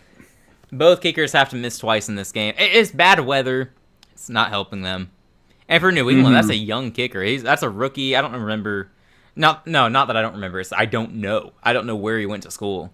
Oh, yeah. Sox, do you have that information? Where did he go? Where did you guys get him? I'd never heard of him in his college days. Andy Barre. What is his last name? Burgolis or something like that. It's an interesting last name. I couldn't say it unless I heard it. Yeah, Borregales. Oh, he was born in Venezuela. Nice. Miami. 6th round pick out of Miami. Miami. Oh. Okay, interesting. All right. He was our 4th. You got him in the 4th round? Dude, what? 6th round. I thought it was 6th round. Yeah, it's a 6th round. I was going to say, what are you doing drafting the kicker in the 4th round? That ain't right. Yeah, that would have been crazy. Yeah. He was... I think most people thought he was the 3rd best kicker. As a Panthers fan who knew we were adding a kicker that year, my top target was Tyler Loop. Probably would have been my top target. I don't remember. I know I talked myself into Fitzgerald. I like him better than Tyler Loop. He's the better kicker because he's my kicker. You know? Sure. I think at the time it was Loop and then Fitzgerald from Florida State. Loop was at Arizona. I don't remember Andy. I don't think he was really on my radar. And then it was Fitzgerald went undrafted, which shocked me. I thought somebody would grab him in the 7th round at least. And Loop, I think Loop also went undrafted, if I'm not mistaken, which also surprised me. Tyler Loop, I think it was just looking at. I think he was drafted. Oh, you think so? Yeah, correct me. So I was looking it up as I was. 6th round, also 6th round pick. Oh, dang. So who was it who went undrafted then? Was it just Fitzgerald? I might be majorly tripping here. Yeah. Yeah, see, for any of you who are like, wow, he got some calls right in this game, I'm wrong probably more than I'm right. So take it with a grain of salt. I've had a good day call in this game, but I've been wrong a lot too. Whoops. Yep. Whoops. But hey, we own it, though, at Football for Fun. We get it wrong, we own it. We get it right, well, we make sure to call it out because someone's got to call it, right? True, yes, exactly. Got a carry here that goes take the handoff. 2 yards, maybe? If that, yeah. And something that'll like that. In the 3rd quarter, so yeah, really lousy 3rd quarter. They only had 4 plays in offense there, right? They went 3 and out, and then that's their 2nd drive. Really bad 3rd quarter for Denver, but it's a 3-point game. They got plenty of life. Sure is. All right, you still think New England wins this game? Is that where you're going with? Or is there a change? Okay. Nah, I still think New England wins. I mean, Denver could win, but I think New England's been outplaying them for the most part. Oh, yeah. No, I'm with you there. I'm sticking with New England. I mean... Good choice. It would be something that Denver could win, and it definitely feels like they should win. But, no, it still gives me the vibes of a New England pulling away late somehow. Just ridiculous win that feels like they shouldn't have gotten it, but they are going to. And they'll go into the Super Bowl. That sounds about right to me, too. Yeah, and it's for the best for entertainment's sake that it's New England against the winner of tonight's game, because, yeah. But, yeah, it definitely feels like the winner of this game is just going to go lose to the NFC West team that emerges victorious tonight, which, that's a toss-up. I was telling you earlier this week, I was surprised that over, 70% of people basically are taking Seattle. I feel like everywhere I look, people are picking Seattle. And it's surprising to me, because it feels like a 50-50 matchup to me. You remember that last 50-50? Yeah. Yeah.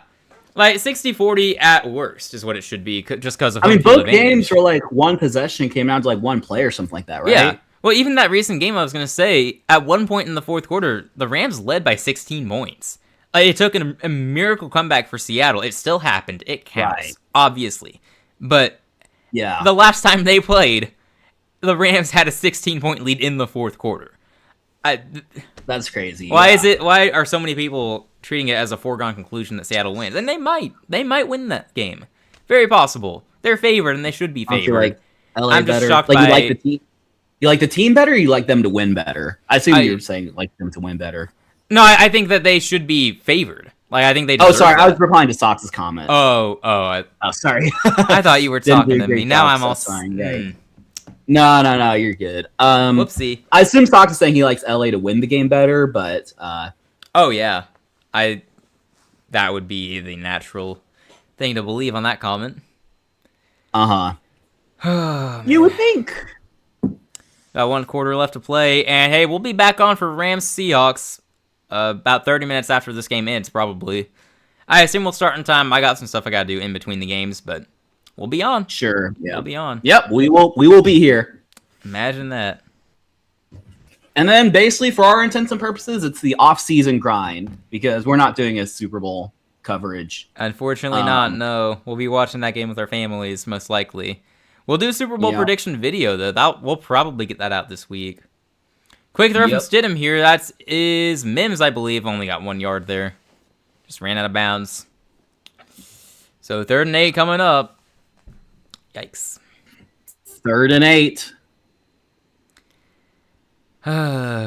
Yeah, this is a tough place to play right there. Look at all that snow. Can't relate. Yeah, Can't relate. It doesn't snow in Alabama much, but can't not imagine having to play in that. It's not snowing currently where you are? It's like, there's all kinds of snow where I'm at. Oh, you mean the lie of a storm that they've been talking about all week? Nah, we don't got snow. There's no snow here. We're probably getting the icy roads, but... Okay, yeah. No, it's like a white winter outside. Oh, imagine. Oh, man, 50-50 ball. It's incomplete. Yikes. I question the target there. I don't know about that. Pretty interesting. Why is it foggy as well? Is it just like do you get like dark suddenly? I don't know. I don't know, man. Who knows? I'm not some meteorologist. Hey, same. Well, they went to Lil Jordan Humphrey on that last play, 50-50 ball, and I'm surprised that they did that because they got better receivers if you want a 50-50 ball like that. Also, he should have caught that ball, though. So, that's tough. They're punting here in 4th and 5 at their own 40. See if they get a good one here. And it's up and away. I was wrong. They didn't go downfield and miss the game-tying kick. Yet. All right. Yeah. What is the ruling there? Did that go out of bounds? I can barely see the field. Yeah, I thought it just went in the end zone, through the end zone, but... Yeah, either that or it went out of bounds. It's really close. And that matters. That's a difference of what, 30 yards? And that's true, yeah. It does matter. Man, I think that might have just gone out of bounds. I'm not sure. You know what? This is why the internet exists. Let's check Twitter. Yes. Ultimate source of truth, Twitter. Yeah, Twitter's never wrong. I've never seen people lie on that site. It's not even called Twitter anymore. The site itself is a lie. Let's see. Right. Let's see. I'm just going to search punt. I'm sure that'll get me results.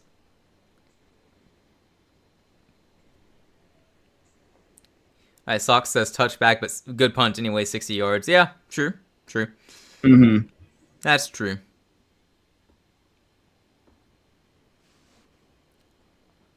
Let's see. The Patriots players are blending in with the field. What an advantage to have. They're like blurs on the field. I couldn't even see Marcus Jones on that punt. Huh. I guess that's a valid point. I can't. It's getting harder to see out there, yeah. Yeah. It's pretty rough. Yeah, I can't imagine being on the field having to figure everything out there. I played Madden a week or two ago, and it's a my career mode, and it was a snow game, so I got no control over that. My player plays for the Giants for some reason. That's where I was drafted somehow, but we're playing in the snow, and I'm like, I can't see anyone. What am I doing with this? That's crazy. You know what? Someone's open down there. I'm just gonna throw it. Picked off. Mm-hmm. Let's see. Oh, here's a comment. What a horrible punt by the Broncos punter. Okay, well, that's... Okay. Oh, not pinning them there and making them field a punt is huge. Okay, so it must have gone out the back of the end zone. That's what I am including. Crawshaw, probably top 2 punter. think he's a rookie out of Florida too, or second year. Pretty young. Actually, Pretty good. He might be an older, young player. I think he's the Australian, if I'm not mistaken. Gotcha. I don't know. I might be way off on the timelines there. Sure. Let's see. All right. Well, we're back to the game here. I'll stop seeing all the angry replies from Denver fans on Twitter. Yeah, what a difference a quarter makes. Yeah, the snow really did come down out of nowhere, didn't it? Yeah, it kind of did, yeah. It's crazy. All right, here we go. They got it at their 20. May under center takes the snap, hands this ball off to Stevenson. Patient gets about... Oh, he's still going. He gets the first down there. He's going to go. He's got the first down and about a yard extra. Man, they got to tackle him down there. They had a chance about 4 or 5 yards out. Just missed him. Good run by Stevenson. First down coming up. Good run. Yep. Yep, this could be the end of the game. Could be. Man, 10-7. What a lame score. What a lame score. Pretty lame. Like, for how good the game has been overall, it doesn't feel right. May hands this ball off, and Stevenson only going to get 2 yards at most there. Maybe just 1. Second and long coming up. Down to 13 and a half minutes. Both teams still have 2 timeouts each remaining in this game. Rams Seahawks set to kick off in about an hour, right? Yep, about an hour from now, indeed. Right. Well, once again, guys, we will be on probably for the end of this game, given that it's close. We thought about ending early if it wasn't, but it's close. We'll probably be on for the rest of this game. It is close, indeed, yes. Yeah, probably be on for the rest of it, and then we'll be on for Rams Seahawks later tonight in about an hour. That's about a 4-yard run. I'll admit it, we aren't dominating. Hey, well, it takes a big man to admit the obvious truth, so I appreciate that. Oh, you win. I mean, it doesn't really matter. Yeah, no one cares if you dominate, right? I'm sure some people are going to be like, well, they only beat the Broncos by this much against their backup quarterback. I don't care. Whatever. Yep. No one's really no one should be that surprised if it's close. I mean, this Denver defense against your offensive line was meant to make it close, for at least for 3 quarters, but all right. The only thing people should make fun of is Drake May having a horrible game. Anyway, 37-yard line here. I actually like May. I'm sad. Dropping back to pass. He's got all day. I haven't seen this a whole lot. And now pressure comes and he goes down. Good grief. Takes the sack there. That feels extremely unnecessary. Like, he had all day. Oh, you gotta do something, man. Denver's got at least... there's something better. Is that sack number 4? Maybe? So Denver's going to get the ball back. Another chance to try to tie this game up. I'm not even sure who got the sack. There were like 3 guys there. Let's see, 5 sacks there in the game for Denver. The Patriots haters are going to be like, how were you losing? Well, I mean, I would call myself a Patriots hater in general. I don't want you guys going back to the Super Bowl, but I know ball. So I'm not going to be like, how were you losing? I'm going to be like, hey, Jarrett Stidham played a good game, and the drop-off from Bo Nix wasn't as big as everyone thought it would be, which is what I said in our predictions video. Sorry, when I actually am correct about something, I have to mention it because I'm wrong so much. Gotta make up for it, exactly. Yeah, I'm trying to compensate. Yeah, not really. All right, 11:29 here, 10-7 remains the score, and Denver has got the ball back. All right, still a game. I don't have any reason to believe that Denver is going to go downfield and score because they haven't done that in a long time, have they? But they're in it. Right. Yeah, it would be pretty far-fetched if they did. Yeah, they just have to... I mean, they just got to connect on a play, but they haven't done it in so long. No, it's not so only far. going to get tougher in this weather, you would think. But I don't know. I definitely, when we were making our predictions video, talking through this game, I definitely did not factor in the weather here. Did not occur to me that we were going to get a snow game, which, by the way, I think that's really cool we're getting a snow game. I think we need more of that, not less. So stop trying to dome football. Every stadium.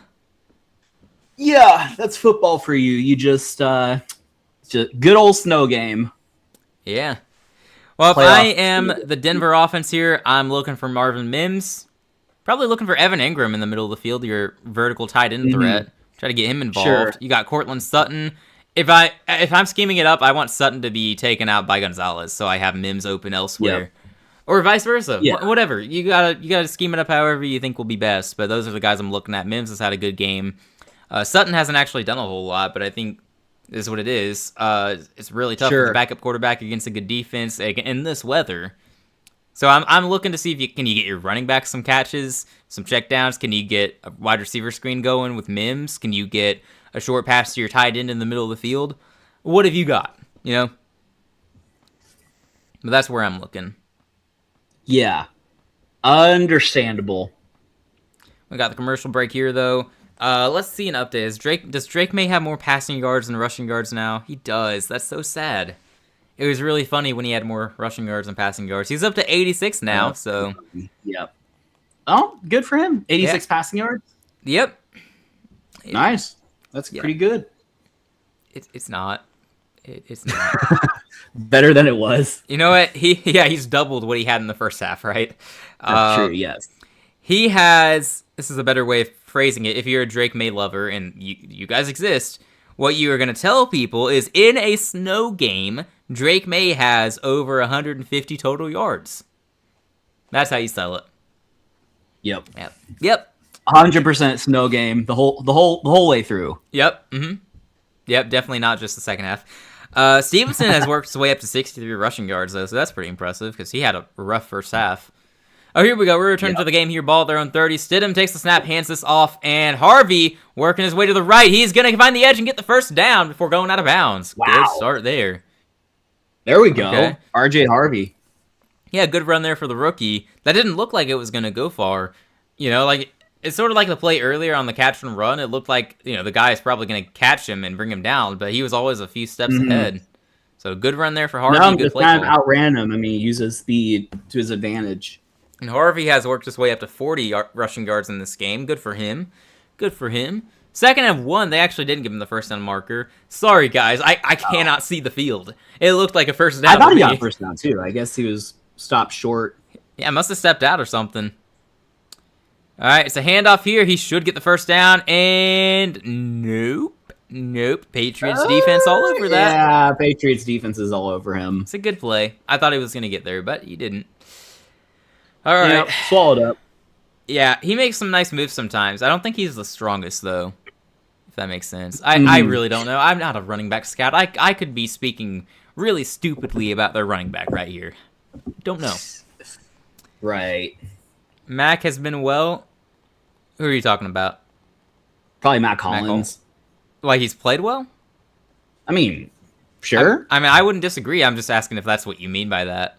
Or do you mean that as in he's been healthy? Because that's not the case.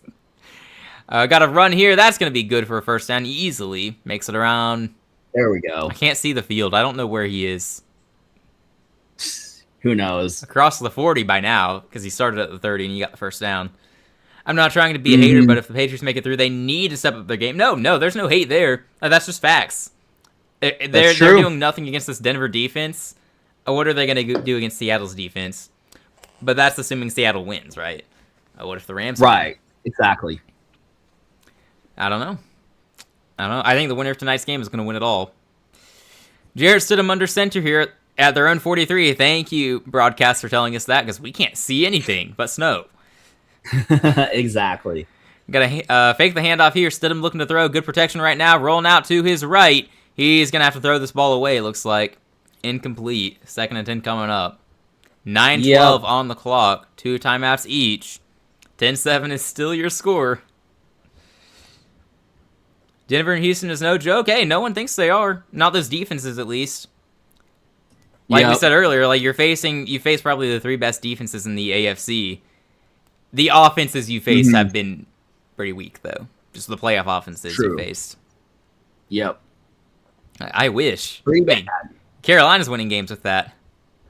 Why is our season over? All right, empty backfield for Stidham here at the 42 is what it said, I think. 42 or 43. Empty backfield, gets it out fast. That looked like a screenplay that no shot of succeeding there. Good grief. 3rd and 10 coming up. That was horrible. Ugh. I think that was probably closer to being picked off than completed by the receiver. Again, I can't tell. I can't see. I don't know what's happening. And looking at the aerial view here, the Patriots actually are blending in with the snow. That's crazy. Yes, that is absolutely crazy. Oh, man, yeah, that didn't get close. It got closer to a blocker than anyone. Ball at their own 43. 3rd and 10 coming up. 9:08 on the clock here. Gotta make a play, man. You gotta make a play. Play clock winding down. It hits 0, but they got it off, it looks like. Stidham looking to throw. Pressure's coming. He gets rid of it. It is going to be caught for about a 4-yard gain. That'll set up a 4th and 6. Do you go for it? Probably not in this case, right? Punt and play defense. I don't know. The elements, well, you're going to kick it, right? Or are they close enough to kick? No, they're at their own 47. Oh, their own 40, so they'd have to punt. Yeah, they're out there. Yeah, it looks like they're going to punt, which I think is the right call. I mean, you can barely see. The elements are horrible. If you turn it over, then you're probably just giving away the game. Yep. Yeah, I think you punt and play defense. I mean, you're struggling in offense, partly due to the weather. I think the same is probably true for them. And that's a good punt. See where they mark them out. Yeah. Out of bounds, like 5-yard line, yeah. Inside the 10, at least. We'll see where they mark them. Yeah, I thought it was at the 5. Maybe it's, yeah. I probably would have guessed the same. It looked like he was standing near the 8, though. Either way, that's inside the 10. So it's a good punt. Great, great punt for Denver there.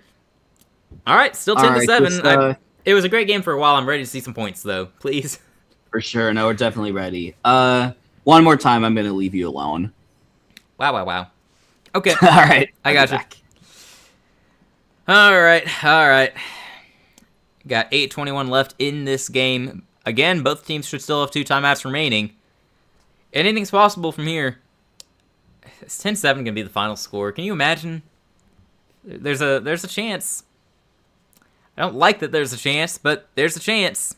10-7 could genuinely be the final score of this game. That is ridiculous. All right, though. All right. You know what we need? We need overtime. We need Denver with a game-tying field goal attempt, making it as time expires, so the game goes to overtime tied at 10. That's the outcome I want. I just decided. I want this game going to overtime. We have a snow game in overtime in the playoffs. Yes, let it be. Let it be. Well, we got the commercial break here. New England set to take the field on offense around the 8-yard line of their own.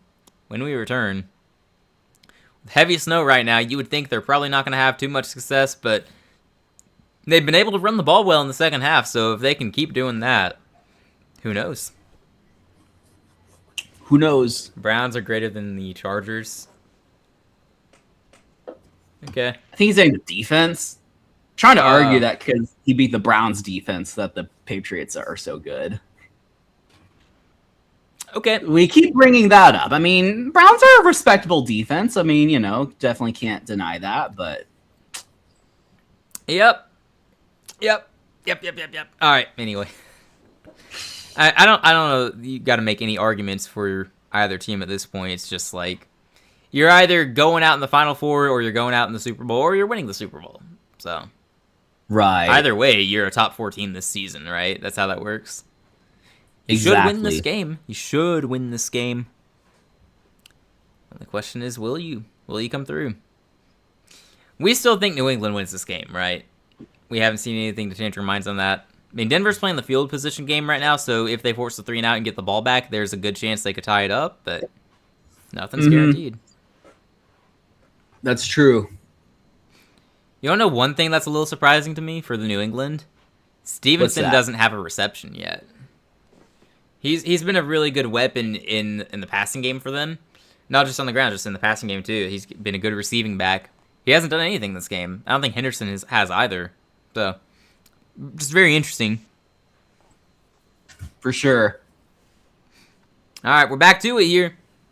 8:21 on the clock. 1st and 10 at their own 8-yard line. Both teams do have both timeouts remaining. For 2 timeouts each. Drake May. Oh, running back falls down. Drake May falls down. It's gonna be a sack. They just both fell off the field. Oh my gosh. What? Like, no one touched them. They just slipped. So Stevenson slips, and then May slips. Oh my goodness. Okay. Does someone get credited with the sack too? Like, whoever touched him down, like that's the easiest sack of that person's life. I gotta check ESPN. Got a playoff sack. No, it's Drake May up the middle to New England for -3 yards is what it's called. So it's just okay. All right. Stevenson run here is, I think he probably gained a couple of yards on that. So we're looking at 3rd and 11. Didn't slip this time. He didn't. No. What a hilarious start to that drive, though. That was pretty funny. I'm not even hating. Like, I get it. You're in the snow. We'd be slipping. We wouldn't even make it out there onto the field to line up for the snap. We'd be slipping on our way there. So. Exactly. Yes. Oh, maybe not. I could definitely walk all the way out there without slipping. Trust. Totally. Yeah. And the best part about that statement is they're never going to call my bluff on it. I don't have to go prove it. No, you can't. It can't be disproved. That's right. That's right. I would probably win them this game. You can never prove me wrong on that. Ball thrown out of bounds here on 3rd and 11. So the Patriots did indeed go 3 and out, and Denver is going to get the ball back with pretty good field position, you would think. Yeah, I feel like nothing on offense is going to happen.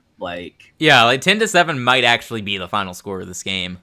The darn snow. I mean, rest of the game, over under total 50 yards. I think I take the under.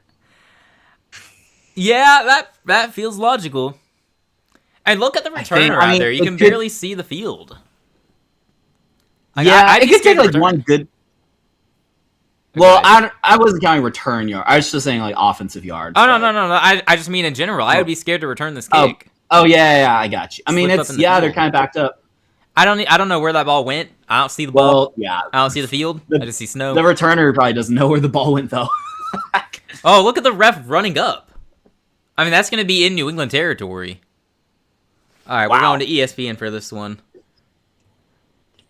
Ball on the New England 33-yard line. Wow. What?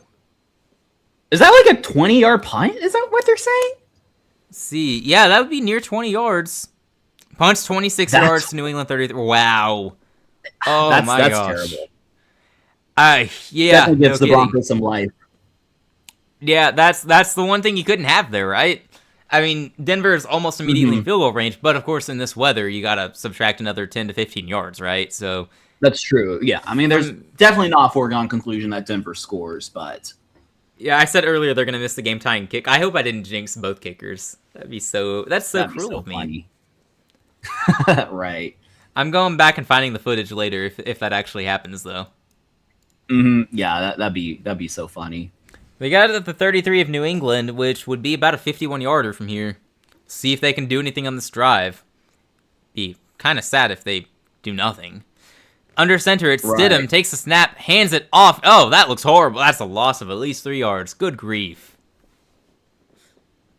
Well, my 50 over-under looking pretty good. Yeah. No kidding. Should have taken the extreme under on that. Yeah, look at the contrast. It's like first play, second half. Like they're in the third quarter, late in the third quarter. Suddenly. Came out of nowhere. Yeah. That's actually insane. Can't relate. Can't relate. All right, 2nd and 12. They only called him for a 2-yard loss. That sure looked like more than 2 yards, but okay, ref. Stidham to throw, gets it out. It's going to be no gain for Harvey. If anything, he lost another half yard. So I'm calling that 3rd and 13. I don't care what the broadcast says. That's at least 13 yards, right? Yep, for sure. You can't prove me wrong because you can't see the field either. This is ridiculous. Exactly. All right, 3rd and 12 is what the broadcast says. And they have it at the 35-yard line per the broadcast. We're just trusting the broadcast. If you're watching this game, you see what I'm saying. You can't tell anything. Right. If I'm Will Lutz, I'm hating this, dude. I'm hating this. I'm about to have to go out there to try to tie it up from, well, it'd be 53 right now. Stidham dropping back to pass. He's running up. He's going to keep running. Can he get there? Nope. He's going to go down about 5 yards short. All right, so that'll be, see if they mark him. That's probably about 4th and 5, so -8. About the 25-yard line, be about 43 yards from here. Is that right? Something in that range. Well, it depends on where they actually marked him down, though. I don't, because that wasn't a slide, so I'm being generous. Sure. All right, 4th and 5. They are going for the kick.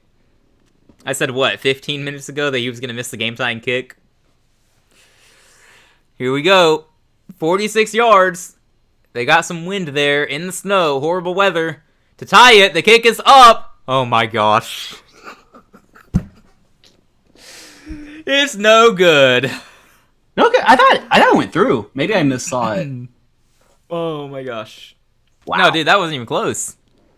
Well, I thought it was close. We might be looking at it differently. I thought it was right at the crossbar. Oh, I thought it just went right. Am I seeing things? Well, it did go right, but or left, depending on how you look from it. Yeah, it was. Yeah. Okay, I guess from it was kind of close. I think it looked close. Yeah, but it was just low. I thought it was just badly missed because it was low and left. Yeah, I mean, it was missed for sure. I mean, hey, definitely. Socks, you gotta thank me, okay? I jinxed him like 15 minutes ago. You're welcome. I did it for you guys. Not really, for sure. I didn't do it for anyone. Now Patriots to the Super Bowl. Thanks a lot. That's actually hilarious, though. Yes. I mean, I'm so sorry, Denver. I'm so sorry. 10-7. New England takes over at their. The broadcast says 35, so we're going with that. They have it at the 35. Yeah, you did block it. Seeing the replay there. Yeah, they got a couple fingers on it. All right, we got a carry here for Stevenson. Going to get met pretty quickly. Got 2 or 3 yards there. So 2nd and 8, 2nd and 7 coming up. 10-7 is really going to be the final score of this game. Seriously. Yep. I wonder how differently this could have gone without snow, you know? If the weather doesn't come in and affect the game this much, I wonder if it would have been different. But maybe not. It might have been the same regardless. Really good question. I mean, the football gods are just there for New England. Just put snow and No, they've had literally everything go their way, it feels like. Everything they need with Drake May having such a bad game. And this run, speaking of things going their way, I immediately jinxed that. He went the wrong way there. Negative 2 yards on that one. It'll be 3rd and 10. Stevenson getting stuffed. Or 3rd and 9. Their broadcast says he only lost 1. I disagree with that. I see -2. Yeah, it looks like he lost at least 2. I mean, I'll take it easy on the broadcast, though. You know, they probably can't see the field any better than we can, so. Right. Well, they probably have technology, though, to figure that out, right? You would think. You would think. Virtual measurements. Right. Well, they got it at their own 37. 3rd and 9, 3.5 minutes in this game. Can Denver get another stop? If they can, I don't see their offense doing any better this time around. It's another handoff. I kind of understand in this case not trying to throw the ball to get the first down. I kind of get it. Just wait it out at this point. And so that predictably went nowhere. It is 4th down, and New England is going to punt here. Probably going to milk this clock down to nearly 2.5 minutes. This could be the last chance Denver has. That's true. Man. Oh, hold up. The clock stopped at 3:01. Peyton, call timeout? Is there a timeout called? I'm guessing so. Yep, there it is. Sean Payton calls a timeout. That's probably a good decision. Yeah, just give yourself more time. I guess so. Yeah, because then you get down to 2.5 minutes when you get the ball. You're just a play or two away from a 3 and out. Or not 3 and out. Wow. From the 2-minute warning. So if you go 3 and out, you're under the 2-minute warning at that point. Now, if you go fast enough, maybe you spare yourself the 2-minute warning. Because they'll probably add on some time back, maybe closer to 3:06 or something. I don't know when the timeout was called, but I'm guessing it. Because normally that's how it is, right? When a timeout's called in these situations, the clock keeps running. But it was actually called... Oh, yeah, there it is. They added 10 seconds onto the clock. There you go. Okay. I'm trying to explain myself, but there it is. All right. Like, they called a timeout, but the clock kept running, and then they catch up with the broadcast. Anywho, 3:11 on the clock, Denver down to 1 timeout. Mims out there to act as if he's going to return this. Who knows? He might return it. I'd be scared, too. There's a chance. There's a chance. Kickoff return, or punt return for a touchdown coming up, right? The punt is up and away. See if they return it. Again, I wouldn't. And no, that went out of bounds. That punt went out of bounds. Landed out of bounds, so... I would try to tell you where they have it, but I have no idea. I don't know, guys. I don't know. I can't tell. I'm ready for the next game, if you can't tell that. Yep. Who knows? I'm ready to actually see the field in Seattle. Oh, yeah. Don't get me wrong, this is awesome. I like that we have the snow game, but for the sake of calling a game, you know, doing the play-by-play, the commentary, this is very difficult. I can't tell you where anyone is. I gotta rely on the broadcast and ESPN, which ESPN says Denver at their 32, so that's what we are going with. All right. At their own 32. Oh, there it is on the broadcast. Stidham, shotgun. Play clock at 10 seconds. Plenty of time. Dropping back to pass. He's got time. He is going to get this off fast. It's caught, but it's going to go nowhere. Forward progress should get him a yard or two, right? Harvey with the catch. I think so. Yeah. They gave him 1 yard. Yeah, that was a flat throw. Okay. Like, he probably could have gotten there a lot faster, but if he waits another second, he might have had a guy downfield, number 17, I think. You see the way he threw it? Like he's pushing, yeah, like he's just shooting something. That's right. weird. I don't like that. It's quite basketball. You're not CJ. You're just doing basketballs during warm-ups. Right. You're playing football. Come on. All right, yes. 2nd and 9. They're taking their sweet time here. Down to 2:22 and counting down. Play clock winding down as well. Stidham takes the snap just in time. He's got time. He throws across the field, and that is going to be picked off. Oh, my gosh. Oh, that was so bad. Oh, my gosh. Gonzalez, I think. Wow. It went right to him. Just floated it, kind of, yeah. Oh, my gosh. Wow. That's egregiously bad. I mean, yeah, it's hard in the elements, but at the same time, that was still pretty bad. Like, if you put your full arm on that, Mims probably does have a deep chance there, because I think he was running past Gonzo, and he just had to beat the other guy. Uh-huh. Oh. Like, I see what you're going for. It was just a horrible throw. It went right to Gonzalez. Mm-hmm. Like, the all-pro corner doesn't even have to do anything. He just has to put his hands up and say, hey, thanks, Jared. I appreciate that. Wow. Little late for a Christmas gift, but I'll take it. Good grief. 2:11 on the clock now. Denver's down to 1 timeout and the 2-minute warning, so they could get a 3 and out. They technically could have one more chance, but you don't feel good. Yep. I love him so much. I assume you're talking about Jarrett Stidham for that gift. You yes, love Jarrett exactly. Stidham so much. Big Jarrett Stidham fan over there. Nah, I get it. If it were my team, I'd be celebrating my corner, even if it just went right to him. I'd be like, hey, JC made the greatest play of all time. I don't care that it went right to his hands. Basically an arm punt at that point, right. And that's basically what that was, yeah. Yep. 2-minute warning. 10-7, New England advantage. Yeah, it really is feeling like the game is going to end 10-7, which is so sad. It's not right. It's not a 10-7 type of game. This has been a good game, but yeah, so be it. So be it. This is so wild. Yeah. You gotta appreciate a guy like Jarrett Stidham. He felt really bad for the Patriots, thinking about losing this game, and he said, here, you guys had me on your roster for so long, I feel like it's my duty to give you the ball back. He's a double agent, I tell you what. That's the only reason he threw that. No, for sure. I'm just kidding. I'm kidding. I'm just a little bitter that it's gonna end like that, you know? Jared has love for the team that drafted him. Yeah, exactly. He's doing them a return favor. Yeah. Double agent, right? Oh, wow. So it'll be the Patriots, most likely, barring a complete and total collapse that we haven't seen since 28-3. No, I'm not that bad, don't worry. Right. barring a surprising collapse here, it's going to be the Patriots to the Super Bowl. Okay. Yep. At least it's not Sean Payton. Like, I didn't want either team to go, so. But at least it's not Sean Payton. That's my takeaway. Because I am not a Sean Payton fan. Mm-hmm. Easiest pick I've ever seen, and I watched Baker play all year. I was tempted to make a Bryce comment because he's had some horrible picks, but I thought maybe not.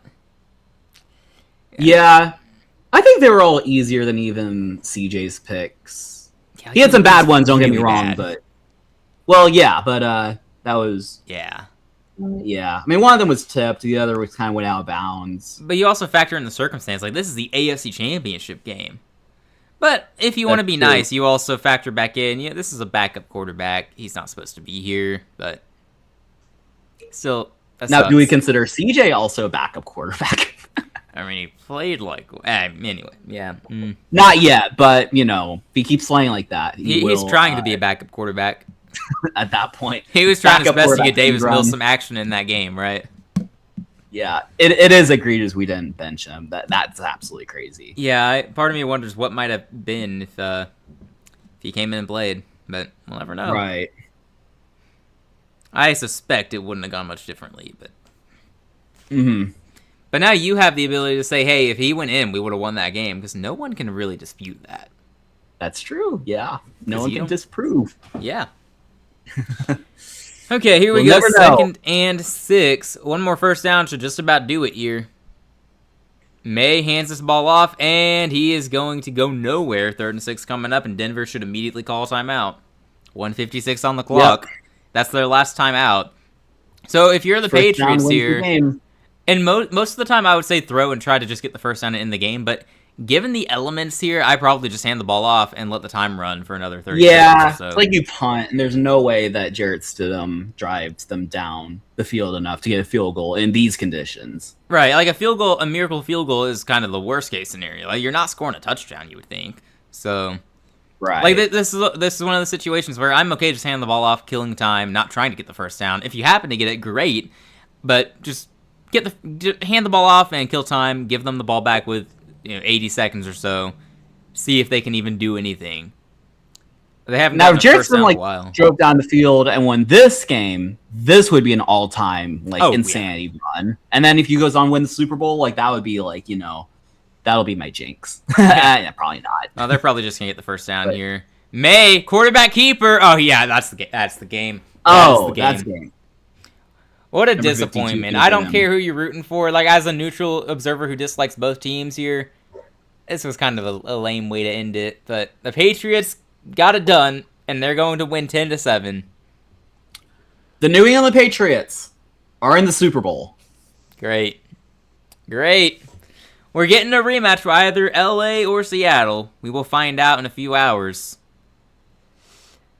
Drake May, despite having a horrible game, and that was before the snow, by the way. Horrible before the snow factored in.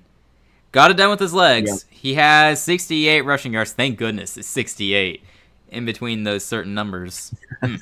Right. Cutting it real close. He's gonna... Wait, what happened? Oh, Bronco guy. Jumped offside. He tried to grab the ball. But Drake's gonna kneel, though. So... Well, I guess he'll kneel multiple times, so... So it'll go below. It'll go below the certain numbers. 65. Yeah. Yeah. Okay, we're good. He'll kneel if Denver stops trying to jump off sides. Man, 10-7. Congrats to anyone who took the under in total points, which I think was probably the easiest thing you could have taken in this. If you're into that sort of thing, that was pretty simple. Well, of course, it's gonna go under, right? But yeah, right. He had 10,000 passing yards, right? Yeah, if he plays like this the rest of his career, he's not getting anywhere near 10,000 yards. I'm not even a Drake May hater. I don't know why I'm being so mean. I like Drake May. I'm just saying, it was a bad game, and despite that, they are going to end up winning. That Patriots defense got it done. Stevenson came alive. He actually only averaged 2.8 yards per carry, but did well in the second half, moved the ball in the snow. May got 66 rushing yards as of now. They did what they had to. They scored more than 7 points. That's all they needed. That's true. I mean, they did what they needed to do. So pitiful. All right. I can't wait to see all the people saying, with Bo Nix, Denver wins this game. Right. I mean, they might not even be... Hey, you called it 65. That's what he's going to end up with here. Well, he's going to do one more kneel, though, right? So it's going to be 64, 63. Ah, shoot. Well, you were close to calling it.